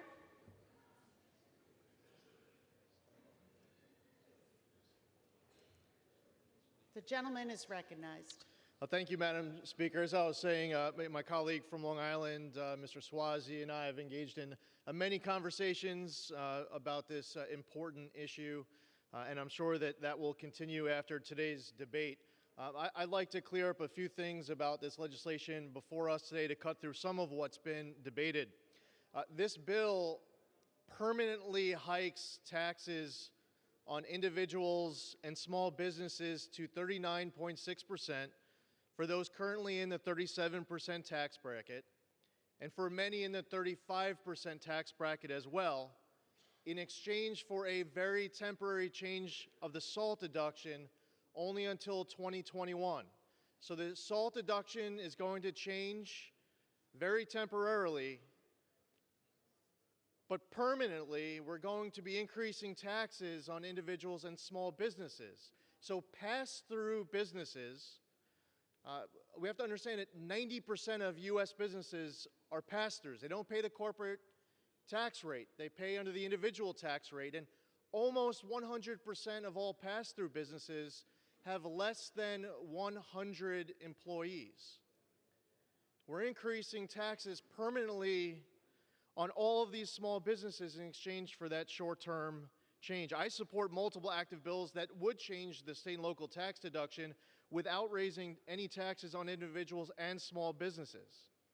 It's important to remember that the only SALT deduction legislation that will ever provide relief is legislation that can be signed into law, and this bill, which permanently raises taxes on individuals and small businesses, is not it. In my district, from Main Street to wineries on the North Fork, this is bad news for small businesses up and down Long Island. I'm focused on providing true tax relief for all hardworking Long Islanders. Gentleman's time has expired. I yield the gentleman an additional 30 seconds. Gentleman is recognized. It's unfortunate that at the end of the day, when the dust has settled, they will continue to be the victims of out-of-state and out-of-touch congressional leadership putting politics over common sense, realistic solutions. My colleagues know I'm eager to work with them to fix this legislation so that we can actually get this across the finish line and sign into law to provide true tax relief for hardworking Americans. But unfortunately, that very temporary change to SALT in exchange for that permanent tax increase for individuals and small businesses is why I can't support this bill in its current form. I yield. Gentleman reserves. Gentleman from California is recognized. Thank you, Madam Speaker. I just want to remind the gentleman, Madam Speaker, that although I appreciate that he wants to get rid of the cap, you can't do it without paying for it. That's the same irresponsible behavior that the Republicans employed in their tax bill, and it cost us $2.3 trillion in our national debt. I yield 1 minute to the gentleman from New Jersey, Mr. Gottheimer. Gentleman is recognized. Thank you, Madam Speaker. I rise today in support of H.R. 5377 to finally deliver the tax cuts so desperately needed for families and businesses in my district in northern New Jersey. And I thank Chairman Neal for his leadership on this legislation, which will ultimately save the 5th District tax filers $5.6 billion each year. That's just in my district alone. Today, I released a study, a tax cut model, to show that at every income level, the massive tax cuts that families in the 5th Congressional District of New Jersey will see as a result of this bipartisan bill. Not only will this bill cut taxes, but also help increase our property values and drive economic growth, which is why the New Jersey Chamber of Commerce and the New Jersey Realtors have both come out in support of the legislation.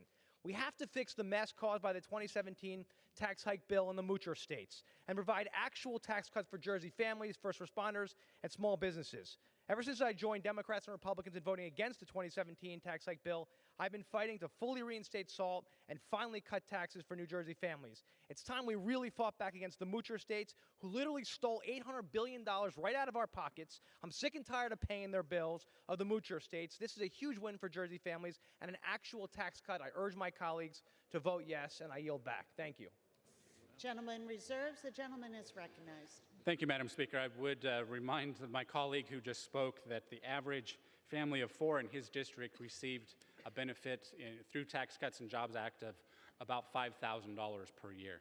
With that, I yield 1 minute to the gentleman from California, Mr. LaMalfa. Gentleman is recognized. Thank you. Well, last night we were in the Twilight Zone. Now we're in a parallel universe today. It's very interesting what we're doing here.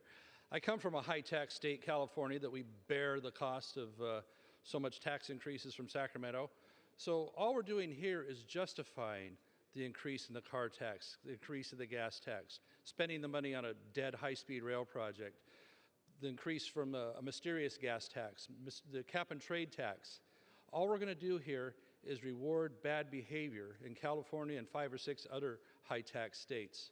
Instead, let's get back on track with doing things that cause jobs to happen, as the bill that our Democrat colleagues don't like. They didn't like Proposition 13, which has saved homes in California, passed in 1970. They've been complaining about it ever since.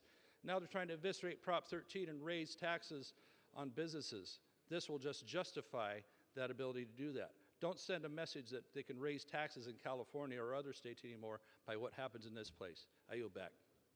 Gentleman yields. The gentleman reserves. The gentleman from California is recognized. Madam Speaker, I yield 1 minute to the gentlewoman from the Commonwealth of Virginia, Congresswoman Wexton. Gentlewoman is recognized. Thank you, Madam Speaker. I rise today in strong support of H.R. 5377, the Restoring Tax Fairness for States and Localities Act. The SALT deduction has protected Virginia taxpayers from double taxation for over 100 years, but that changed when Donald Trump and congressional Republicans imposed an unprecedented $10,000 tax cap, punishing taxpayers in districts like mine. In 2017, my district had the highest average SALT deduction in Virginia at almost $18,000, and the greatest number of households claiming SALT at 213,500, more than half of my district. The SALT cap is unfair and punitive, hurting Virginians and over 11 million Americans. Hardworking taxpayers deserve better. And today we have an opportunity to do better, to restore this tax relief, putting money back in the pockets of 150,000 households in my districts and many, many more across the country. Madam Speaker, I urge all of my colleagues to support this important legislation, and I yield back the balance of my time. The gentleman reserves. The gentleman from Nebraska is recognized. Thank you, Madam Speaker. I would yield the gentleman from New York, Mr. Zeldin, 2 minutes. Gentleman is recognized. I think it's important, thank you, Madam Speaker. I think it's important to reiterate the fact that this bill is just a very temporary change to the SALT deduction until 2021 in exchange for a permanent increase to taxes on individuals and small businesses. And while we're having this debate, I think it's also really important to point out that the reason why our state and local tax deduction was as high as it was is because our state and local taxes are as high as they are. So as we take this opportunity on this floor, let's send a message to Mayor de Blasio in New York City and governors and state legislatures in Albany and New Jersey and California that all levels of government have a role to play in tax relief. That's why our state and local tax deduction was as high as it was. So to deliver for my constituents on the east end of Long Island, for people in our entire state, for Governor Cuomo and the Democrats running in Albany right now watching this, to do your part. My people in my district are desperate for relief, and Congress shouldn't try to bail you out time and time and time again. We'll stand here and fight for you. And that's why I support multiple bills that will make a change to the state and local tax deduction. But ironically, this is a bill that actually makes it worse through a temporary change for the SALT deduction in exchange for a permanent tax increase. So now they're getting screwed both ways. And I'm a little different than some of my colleagues. I had some opposition to the bill in 2017, and I'm opposed to this bill as well. And for those Democratic politicians who are in New York City and Albany putting the screws to my constituents because they only know how to raise taxes, they don't know how to spend wisely, start doing your part, because that's why our SALT deduction was as high as it was for so long. I yield back. Reserve. Gentleman reserves. The gentleman from California is recognized. Madam Speaker, I yield 1 minute to the gentlewoman from the District of Columbia, Eleanor Holmes Norton. The gentlewoman is recognized. I thank my good friend from California for yielding. Americans famously complain about taxes. Who can then blame residents of the District of Columbia, where 40% claim the SALT deduction among the largest number of taxpayers in the country? By allowing at least a $10,000 deduction, the 2017 Republican tax bill concedes that it imposes double taxation. The Republican tax bill was particularly nefarious because it virtually targeted blue states whose top taxes support values like local public education. We cannot, of course, protect Americans from taxes, but ever since the passage of the Internal Revenue Code, we have protected them from being taxed on dollars already taxed by state and local governments. The Restoring Tax Fairness for States and Localities Act ensures that wisdom. I yield. The gentleman reserves. The gentleman from Nebraska is recognized. Madam Speaker, I reserve. Gentleman reserves. The gentleman from California is recognized. Madam Speaker, how much time do we have left? The gentleman from California has 5¼ minutes. The gentleman from Nebraska has 3½. Madam Speaker, I yield 1 minute to the gentlewoman from New York, the chair of the Oversight Committee, Congresswoman Maloney. The gentlewoman is recognized. I thank my friend for yielding and for his great leadership. Madam Speaker, there was a lot wrong with the 2017 Republican tax law. This week, we can fix part of it by repealing the cap on the state and local tax deduction, or SALT. The SALT deduction allows taxpayers to deduct from their federal taxes the state and local income property taxes they pay. Republicans capped the SALT deductions at $10,000, far, far less than many New Yorkers pay. It has caused a great deal of pain for many New Yorkers' families. There's also a marriage penalty in the law. So if two people who earn each $10,000 in SALT get married, their combined deduction goes from $20,000 to $10,000 when they tie the knot. That doesn't make sense. The bill before us, H.R. 5377, introduced by my colleague Tom Suozzi, addresses both of these issues. It lifts the cap for married couples to $20,000 in 2019. It eliminates the cap entirely for the following 2 years and pays for it by restoring the previous top marginal tax rate. I urge my colleagues to support H.R. 5377. The gentleman reserves. The gentleman from Nebraska is recognized. Madam Speaker, I'm prepared to close if there are no speakers on the other side. I'm prepared to close, Madam Speaker. The gentleman is recognized. Thank you, Madam Speaker. In the interest of spreading holiday cheer, I will be brief. I believe the bill we are about to vote on is bad policy. If you look at the SALT cap, it's good policy. A state that has lower taxes should not be forced to pay more to subsidize a state that has higher taxes. There are generally reasons that a state is a higher tax state, and that was generated locally or at that state level. But I think it's bad policy, as Mr. Zeldin was pointing out, to have a permanent tax increase to pay for a temporary tax benefit. That's bad policy, and with that, Madam Speaker, I yield the balance of my time. The gentleman yields. The gentleman from California is recognized. Thank you, Madam Speaker. I just want to point out their provision is temporary as well, just not as temporary. Madam Speaker, the National Association of Police Organizations, in their letter to us, wrote, and I quote, "Our members are not just first responders, they're also citizens of the communities in which they work.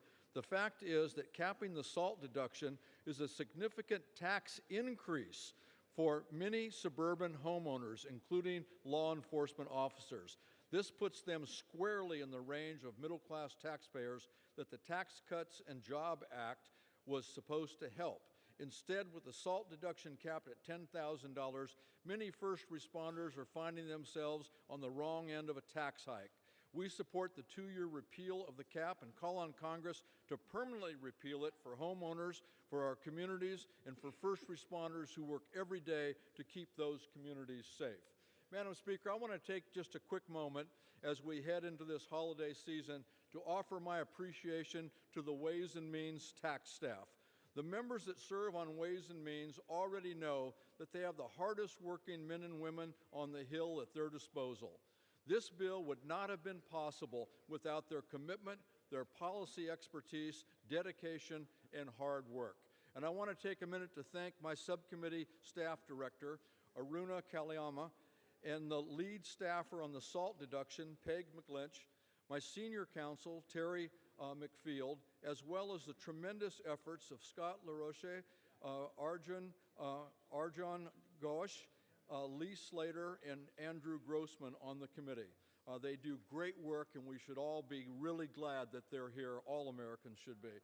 And I urge all of my colleagues to support this. The question is ordered on the bill as amended. The question is on engrossment and third reading of the bill. Those in favor say aye.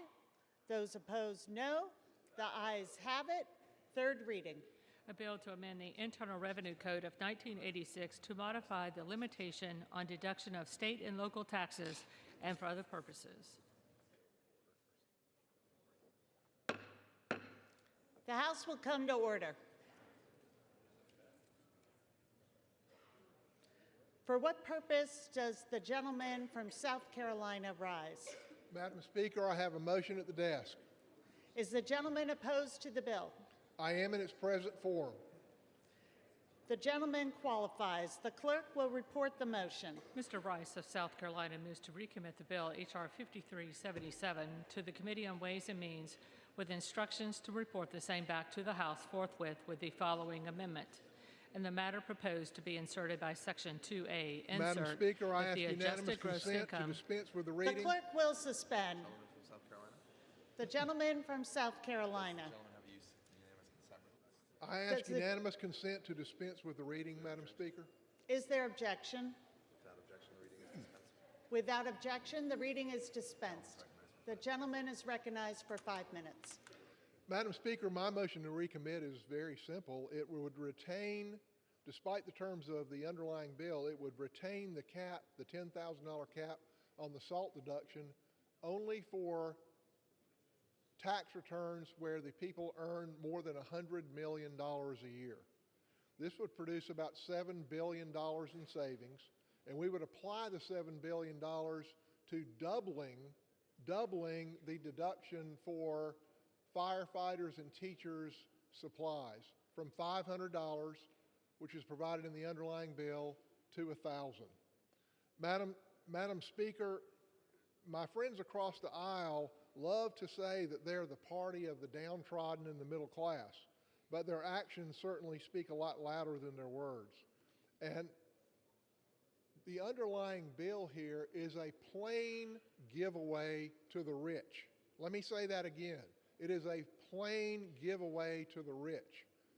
50%, in excess of 50% of the benefit of restoring or taking away the SALT cap goes to the top 1% of wage earners. 94% of the benefit of doing away with the SALT cap goes to wage earners that are in the top 10% of American wage earners. Please, Madam Speaker, my friends across the aisle should stop saying that they're for the middle class. You know, I represent an area in South Carolina, live in Horry County, South Carolina. The average SALT deduction is $1,800. The SALT cap of $10,000 is 5 times higher than what is needed to cover the average SALT deduction in Horry County. But I represent poor counties as well. Marion County, South Carolina, 57% African American, average wage of $30,000 a year. And these people, if we do away with this SALT deduction cap, these people would be subsidizing with their federal income taxes mansions in high tax states, and that is simply not fair. And it doesn't just apply in South Carolina, it applies to rural areas all over our country, including rural areas in California and rural areas in New York City. The Tax Cuts and Jobs Act, signed into effect 2 years ago, has restored opportunity in this land of opportunity. We have historic lows in unemployment. Record numbers of people are working in this country in every demographic. Madam Speaker, the House is not in order. The gentleman is correct. The House is not in order. Please clear the aisles and take your conversations off the floor. The gentleman is recognized. Record numbers of people are working in every demographic category. It cut taxes for people at every income level. The opportunity has been restored in this land of opportunity, but my friends across the aisle dig at this. Their big opposition to this bill is that it was a tax cut for the wealthy. They say 80% went to the wealthiest 1%, which is not true. That only focuses on the time after the individual tax cuts expire.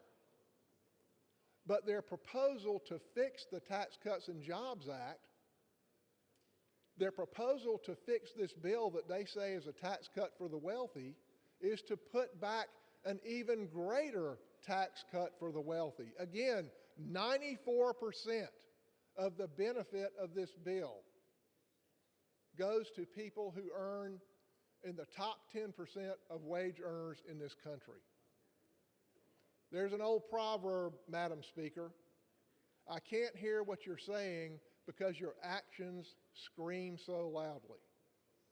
Madam Speaker, if we truly are for the middle class, if we truly are for the downtrodden, if we want to support our firefighters and our teachers, vote for this motion to recommit. Keep the SALT deduction in place for the wealthiest of the wealthy, only those who are earning $100 million a year or more. Surely they can afford to pay for their property taxes on their mansions without subsidies from rural people like the people in Marion, South Carolina. If we really believe that we want to back the middle class, let's back our words up with actions. Thank you, Madam Speaker. I yield back. The gentleman yields. For what purpose does the gentleman rise? I rise in opposition to this motion. The gentleman from New Jersey is recognized for 5 minutes. Madam Speaker, let's talk about who actually takes the SALT deduction. In my district in New Jersey, they're not rich, they're teachers, they're firefighters, they're small business owners, they're young families who want to buy a home, seniors who want to stay in theirs. And then in 2017, House Republicans targeted them because they happen to live in states where we choose to pay for good schools and services. And why? Not to pay for school, not to pay for our military, not to pay for our health care, but because they needed to find someone in America to pay for cutting our effective corporate tax rate in half. When middle-class families in my district saw their taxes rise, their home values fall, just one company, Berkshire Hathaway, one company, got a $29 billion windfall. Did corporations give that money to their employees? No. According to CRS, the average American worker got an added bonus of $28. Did they invest in new jobs and output? No. The economy actually grew more slowly in the 6 quarters after the bill was passed than in the 6 quarters before it. So, where did the money go? I'll tell you where most of it went. The tax cut helped corporations buy back over $1 trillion of their own shares on Wall Street, which gave us a temporary sugar high on Wall Street. We may as well have burned that money on the National Mall.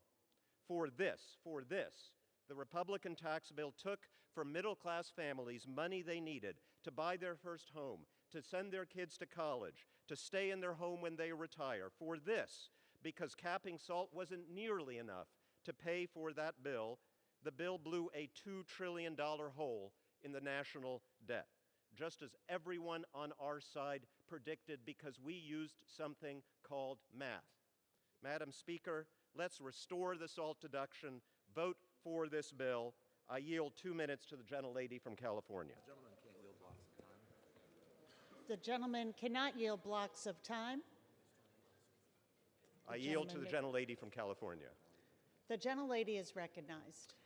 When Congress enacted the first income tax in 1861, in the midst of the Civil War, it included the first exemption for state and local taxes. President Trump's tax law violated our nation's long-held views of states' rights and a limited federal government.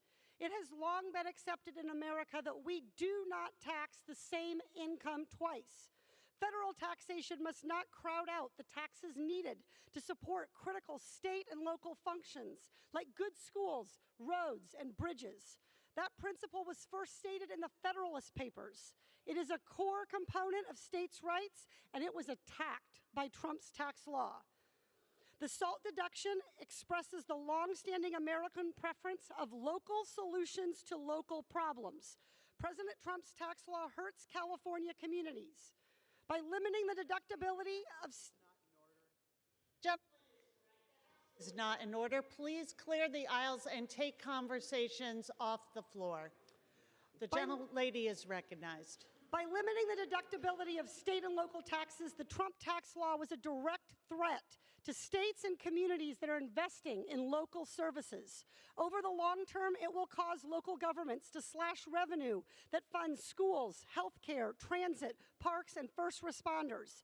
This bill will not only help middle-class families, but it will expand tax relief for educators by doubling the tax credit from $250 to $500. It will create a new tax credit for first responders, the people who put their lives on the line every day to serve us. I'm heartened that my colleagues on the other side of the aisle want to work on a progressive income tax. I'm heartened that they want to tax billionaires and ultramillionaires and champion a progressive tax system that addresses income inequality. But this vote today is about principle. It's about standing up for the principle that state and localities are able to fund the services that are most crucial to their communities. With that, I yield back. I yield to the gentleman from California. I yield to the gentleman from California. The gentleman from New Jersey controls the time. Do you yield to the gentleman from California? I yield to the gentleman from California. Gentleman is recognized. Madam Speaker, in the spirit of the holiday season, I accept the motion to recommit. The gentleman from New Jersey is recognized. The gentleman yields without objection. The previous question is ordered on the motion to recommit. The question is on the motion. All those in favor say aye. Those opposed, no. The ayes have it. The motion is agreed to. Madam Speaker, I ask for yeas and nays. I'm asking for the yeas and nays. The House will be in order. The gentleman from South Carolina is recognized. The yeas and nays are requested. Those favoring a vote by the yeas and nays will rise. A sufficient number having risen, the yeas and nays are ordered. Members will record their votes by electronic device. Pursuant to Clause 9 of Rule 20, this 15-minute vote on the motion to recommit H.R. 5377 will be followed by 5-minute votes on passage of H.R. 5377 if ordered, and passage of H.R. 5430. This is a 15-minute vote.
the fields we go, laughing all the way. Bells on bobtail ring, making spirits bright. What fun it is to ride and sing a sleighing song tonight. Oh, jingle bells, jingle all the way. Oh, what fun it is to ride in a one-horse open sleigh. Hey, jingle bells, jingle all the way. Oh, what fun it is to ride in a one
Christmas. We wish you a Merry Christmas. We wish you a Merry Christmas and a Happy New Year. We wish you a Merry Christmas. We wish you a Merry Christmas. We wish you a Merry Christmas and a Happy New Year. Good tidings we bring to you and your kin. Good tidings for Christmas and a Happy New Year.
On this vote, the yeas are 388 and the nays are 36. The motion is adopted.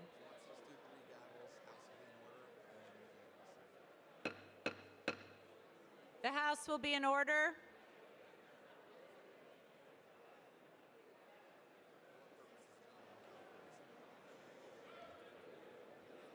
For what purpose does the gentleman from California rise?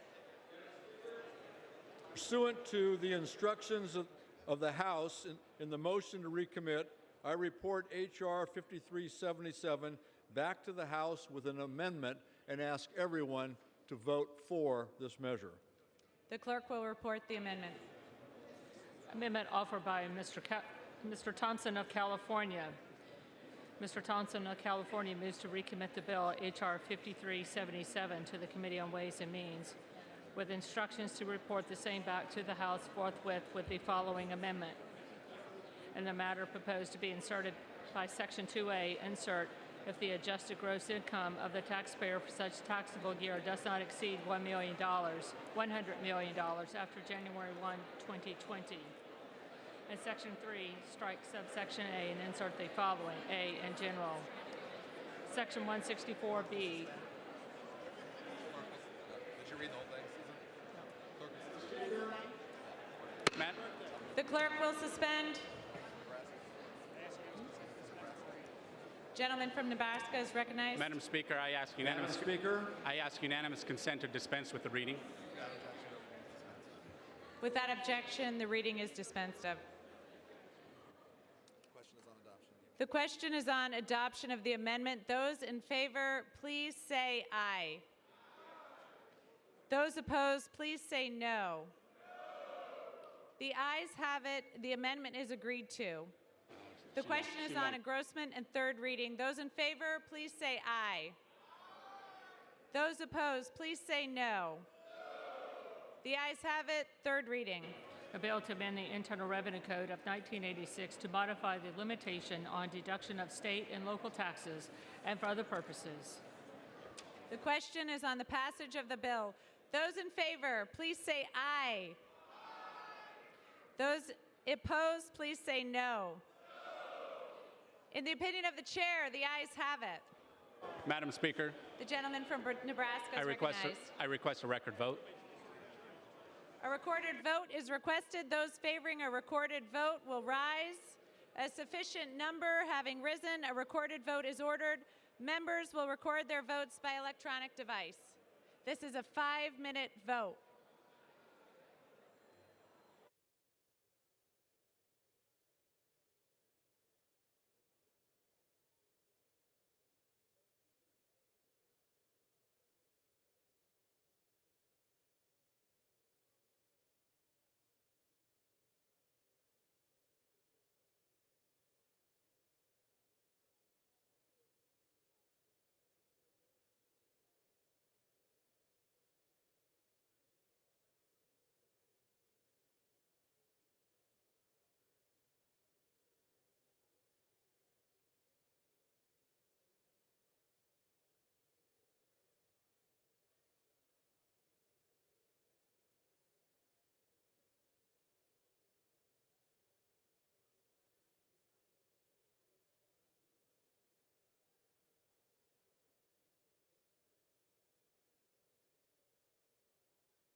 On this vote, the yeas are 218 and the nays are 206. The bill is passed.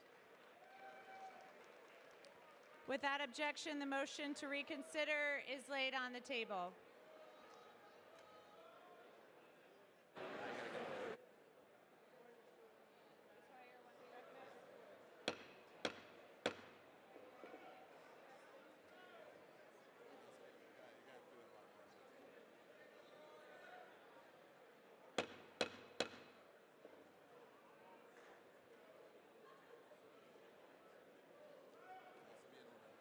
The House will be in order.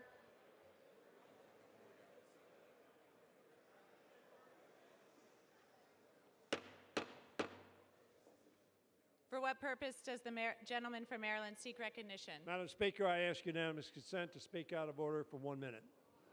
Without objection.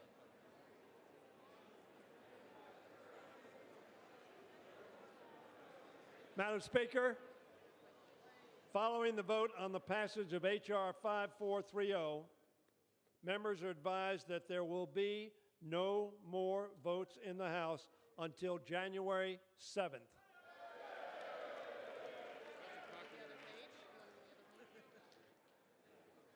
I want to wish all members of this House, their staffs, and all the employees of this institution on whom we rely so much and who do so much for us and for our country, a happy holiday season with your family and loved ones and with your neighbors. May God bless our country.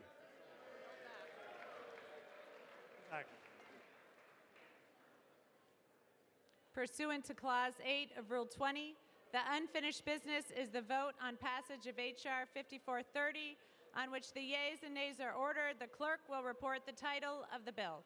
H.R. 5430, a bill to implement the agreement between the United States of America, the United Mexican States, and Canada, attached as an annex to the protocol replacing the North American Free Trade Agreement.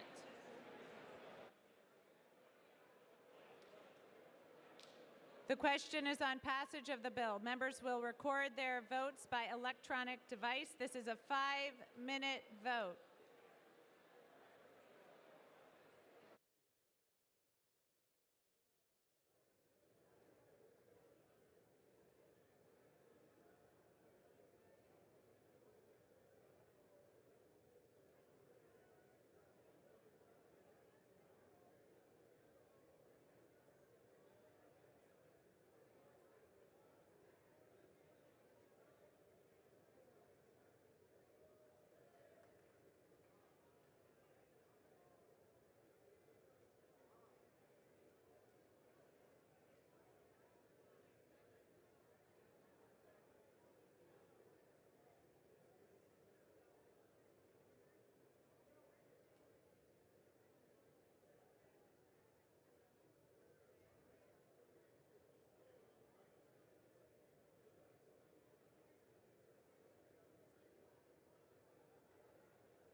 What's up, everybody? What's up, Snafu? How you doing, dude? Thank you for joining. Okay, so you're gonna hear my kids in the background. So I think they passed the amendment, the 772 that they were wanting to pass on HR 5377, which had to do with the SALT tax deductions, which put a cap on how much people could claim from state and local taxes. Hold on a second. I don't want to fight you with rulers here. Go take them to your brother. He'll do it with you. Okay. So now they are voting on passing the USMCA thing, and they already got a bunch of votes in, don't they? My goodness. That looks like a pretty bipartisan outcome, which I think we all saw coming. There were a lot of people that were like, okay, well, this USMCA thing is not any different than NAFTA. Well, if they were in favor of NAFTA, then, they're in favor of this. And while a lot of people, well, not a lot, there were some people that were saying that it was worse, But honestly, not having anything in place right now is, kind of the worst of the worst. So, there is that. So we got like 2.5 minutes left or so until they vote. So that's probably going to be like 20 minutes in government time. Yes, ruler wars, exactly. My 5-year-old came in and handed me a ruler, and he had one, and he was like starting to try to fence with me. I'm like, no. That little boy, he's a little fighter. He's a crazy smart little fighter. And I think his older brother is probably playing outside. That's why he's not going and running at him. So the climate change hearing thing that they had going on was only about an hour long, and it was the 4th part in a series of hearings and stuff that they've been doing regarding it. So if you want to check that out, that was streamed on YouTube, so it should be easy to find. And it's already over with. And it looks like they are going to pass this.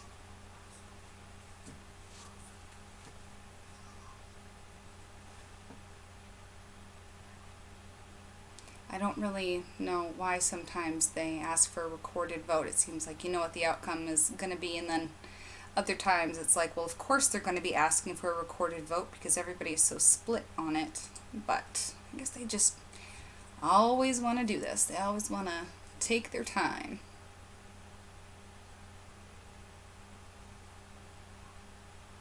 Yep, 1 minute, maybe.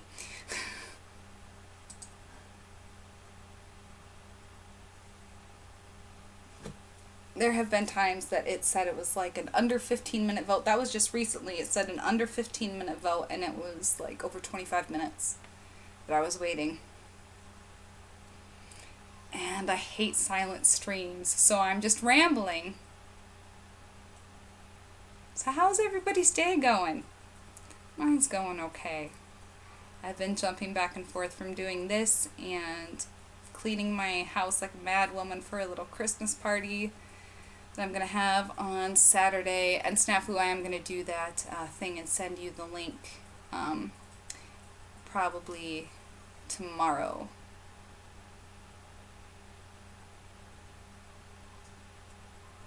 Oh my gosh, they take forever.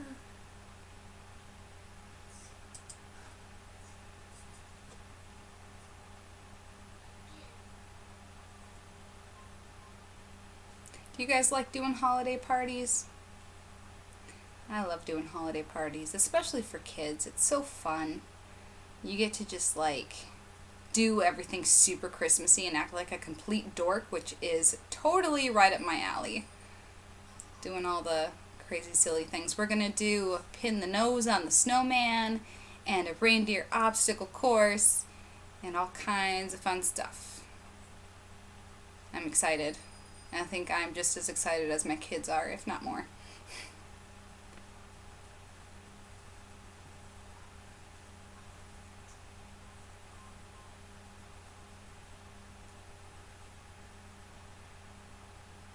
See, they take so long.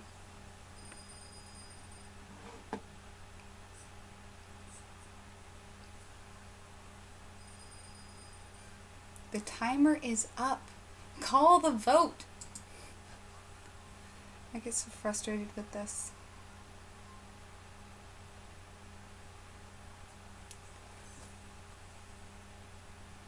Oh, is she gonna call it? Nope, she was just taking a step over. Did you guys see Nancy Pelosi's face when she called the vote last night? In the video, the little stream thing I did earlier, I thought that they were going to have a meeting regarding that again, but they didn't. At least not that I could find.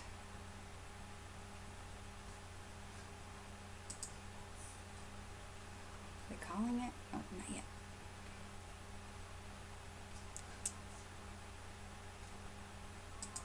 On the stream I did earlier, I showed her face both the times that she called the votes on the articles of impeachment.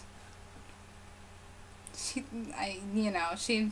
made the kind of face you would expect her to. Which I thought was a little bit, maybe rude or uncalled for. At the same time amusing though. Come on, call the vote.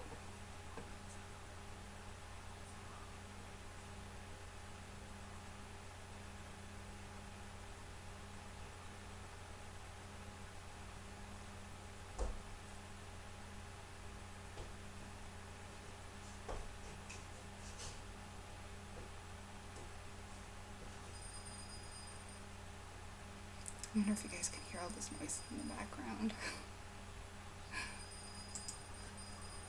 You probably can. Alright. Let's make sure it's all the way live and caught up.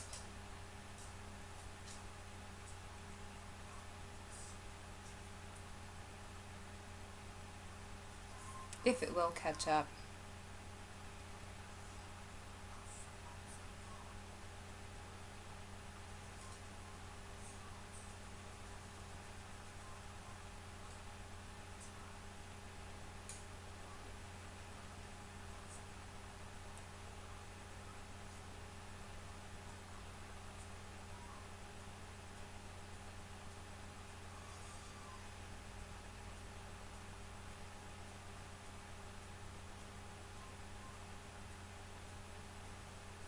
Oh my goodness.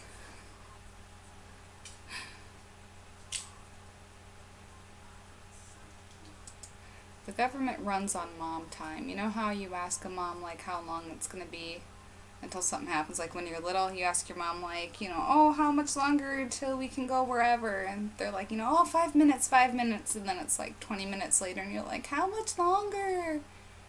The government runs on mom time.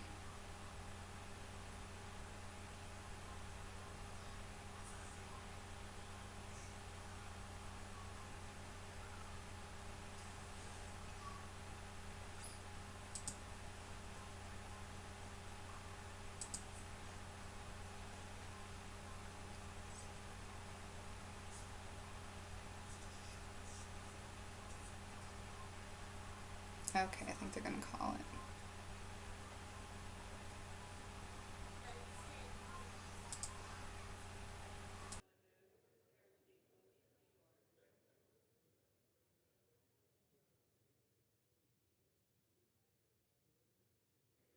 On this vote, the yeas are 385 and the nays are 41. The bill is passed.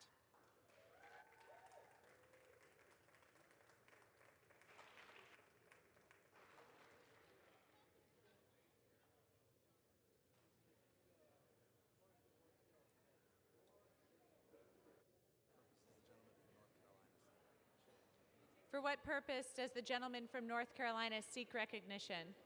Madam Speaker, I ask unanimous consent that my vote be included in the record with respect to H.R. 5377. I was unavoidably delayed. I was in the Speaker's lobby at the time of the vote, and when I entered the chamber, the vote had concluded.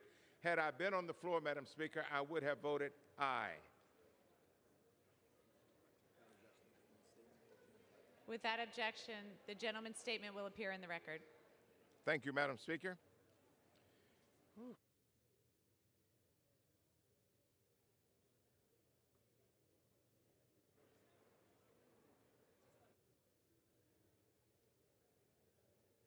Before the House, a communication. The Honorable the Speaker, House of Representatives, Madam, I hereby resign from the Permanent Select Committee on Intelligence effective today. Signed sincerely, Jim Jordan, Member of Congress. Without objection, the resignation is accepted.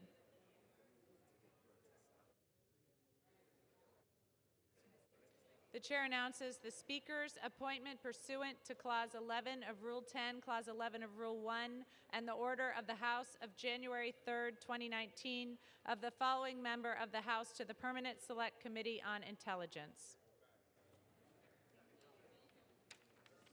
Mr. Crawford of Arkansas to rank after Mr. Stewart of Utah.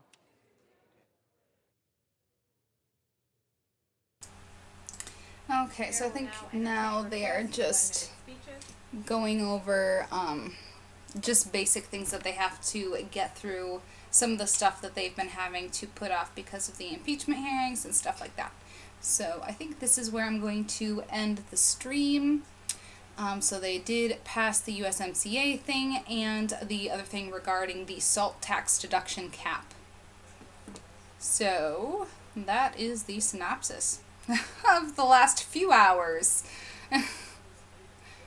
So I hope you're all having a wonderful day. And if you haven't hit subscribe yet, then you can do so by hitting the big red subscribe button. And you can turn on bell notifications by hitting the little bell right next to it. And that will notify you whenever we go live or we put out new videos.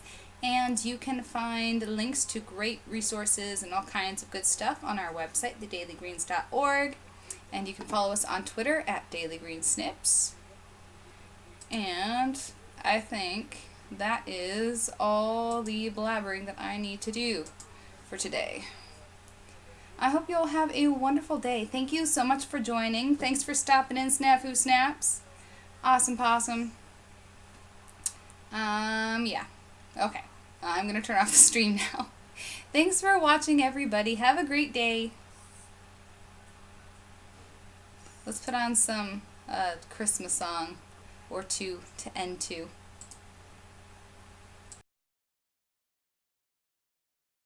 For 1 minute. Madam Speaker, just a few hours ago, this body voted for impeachment.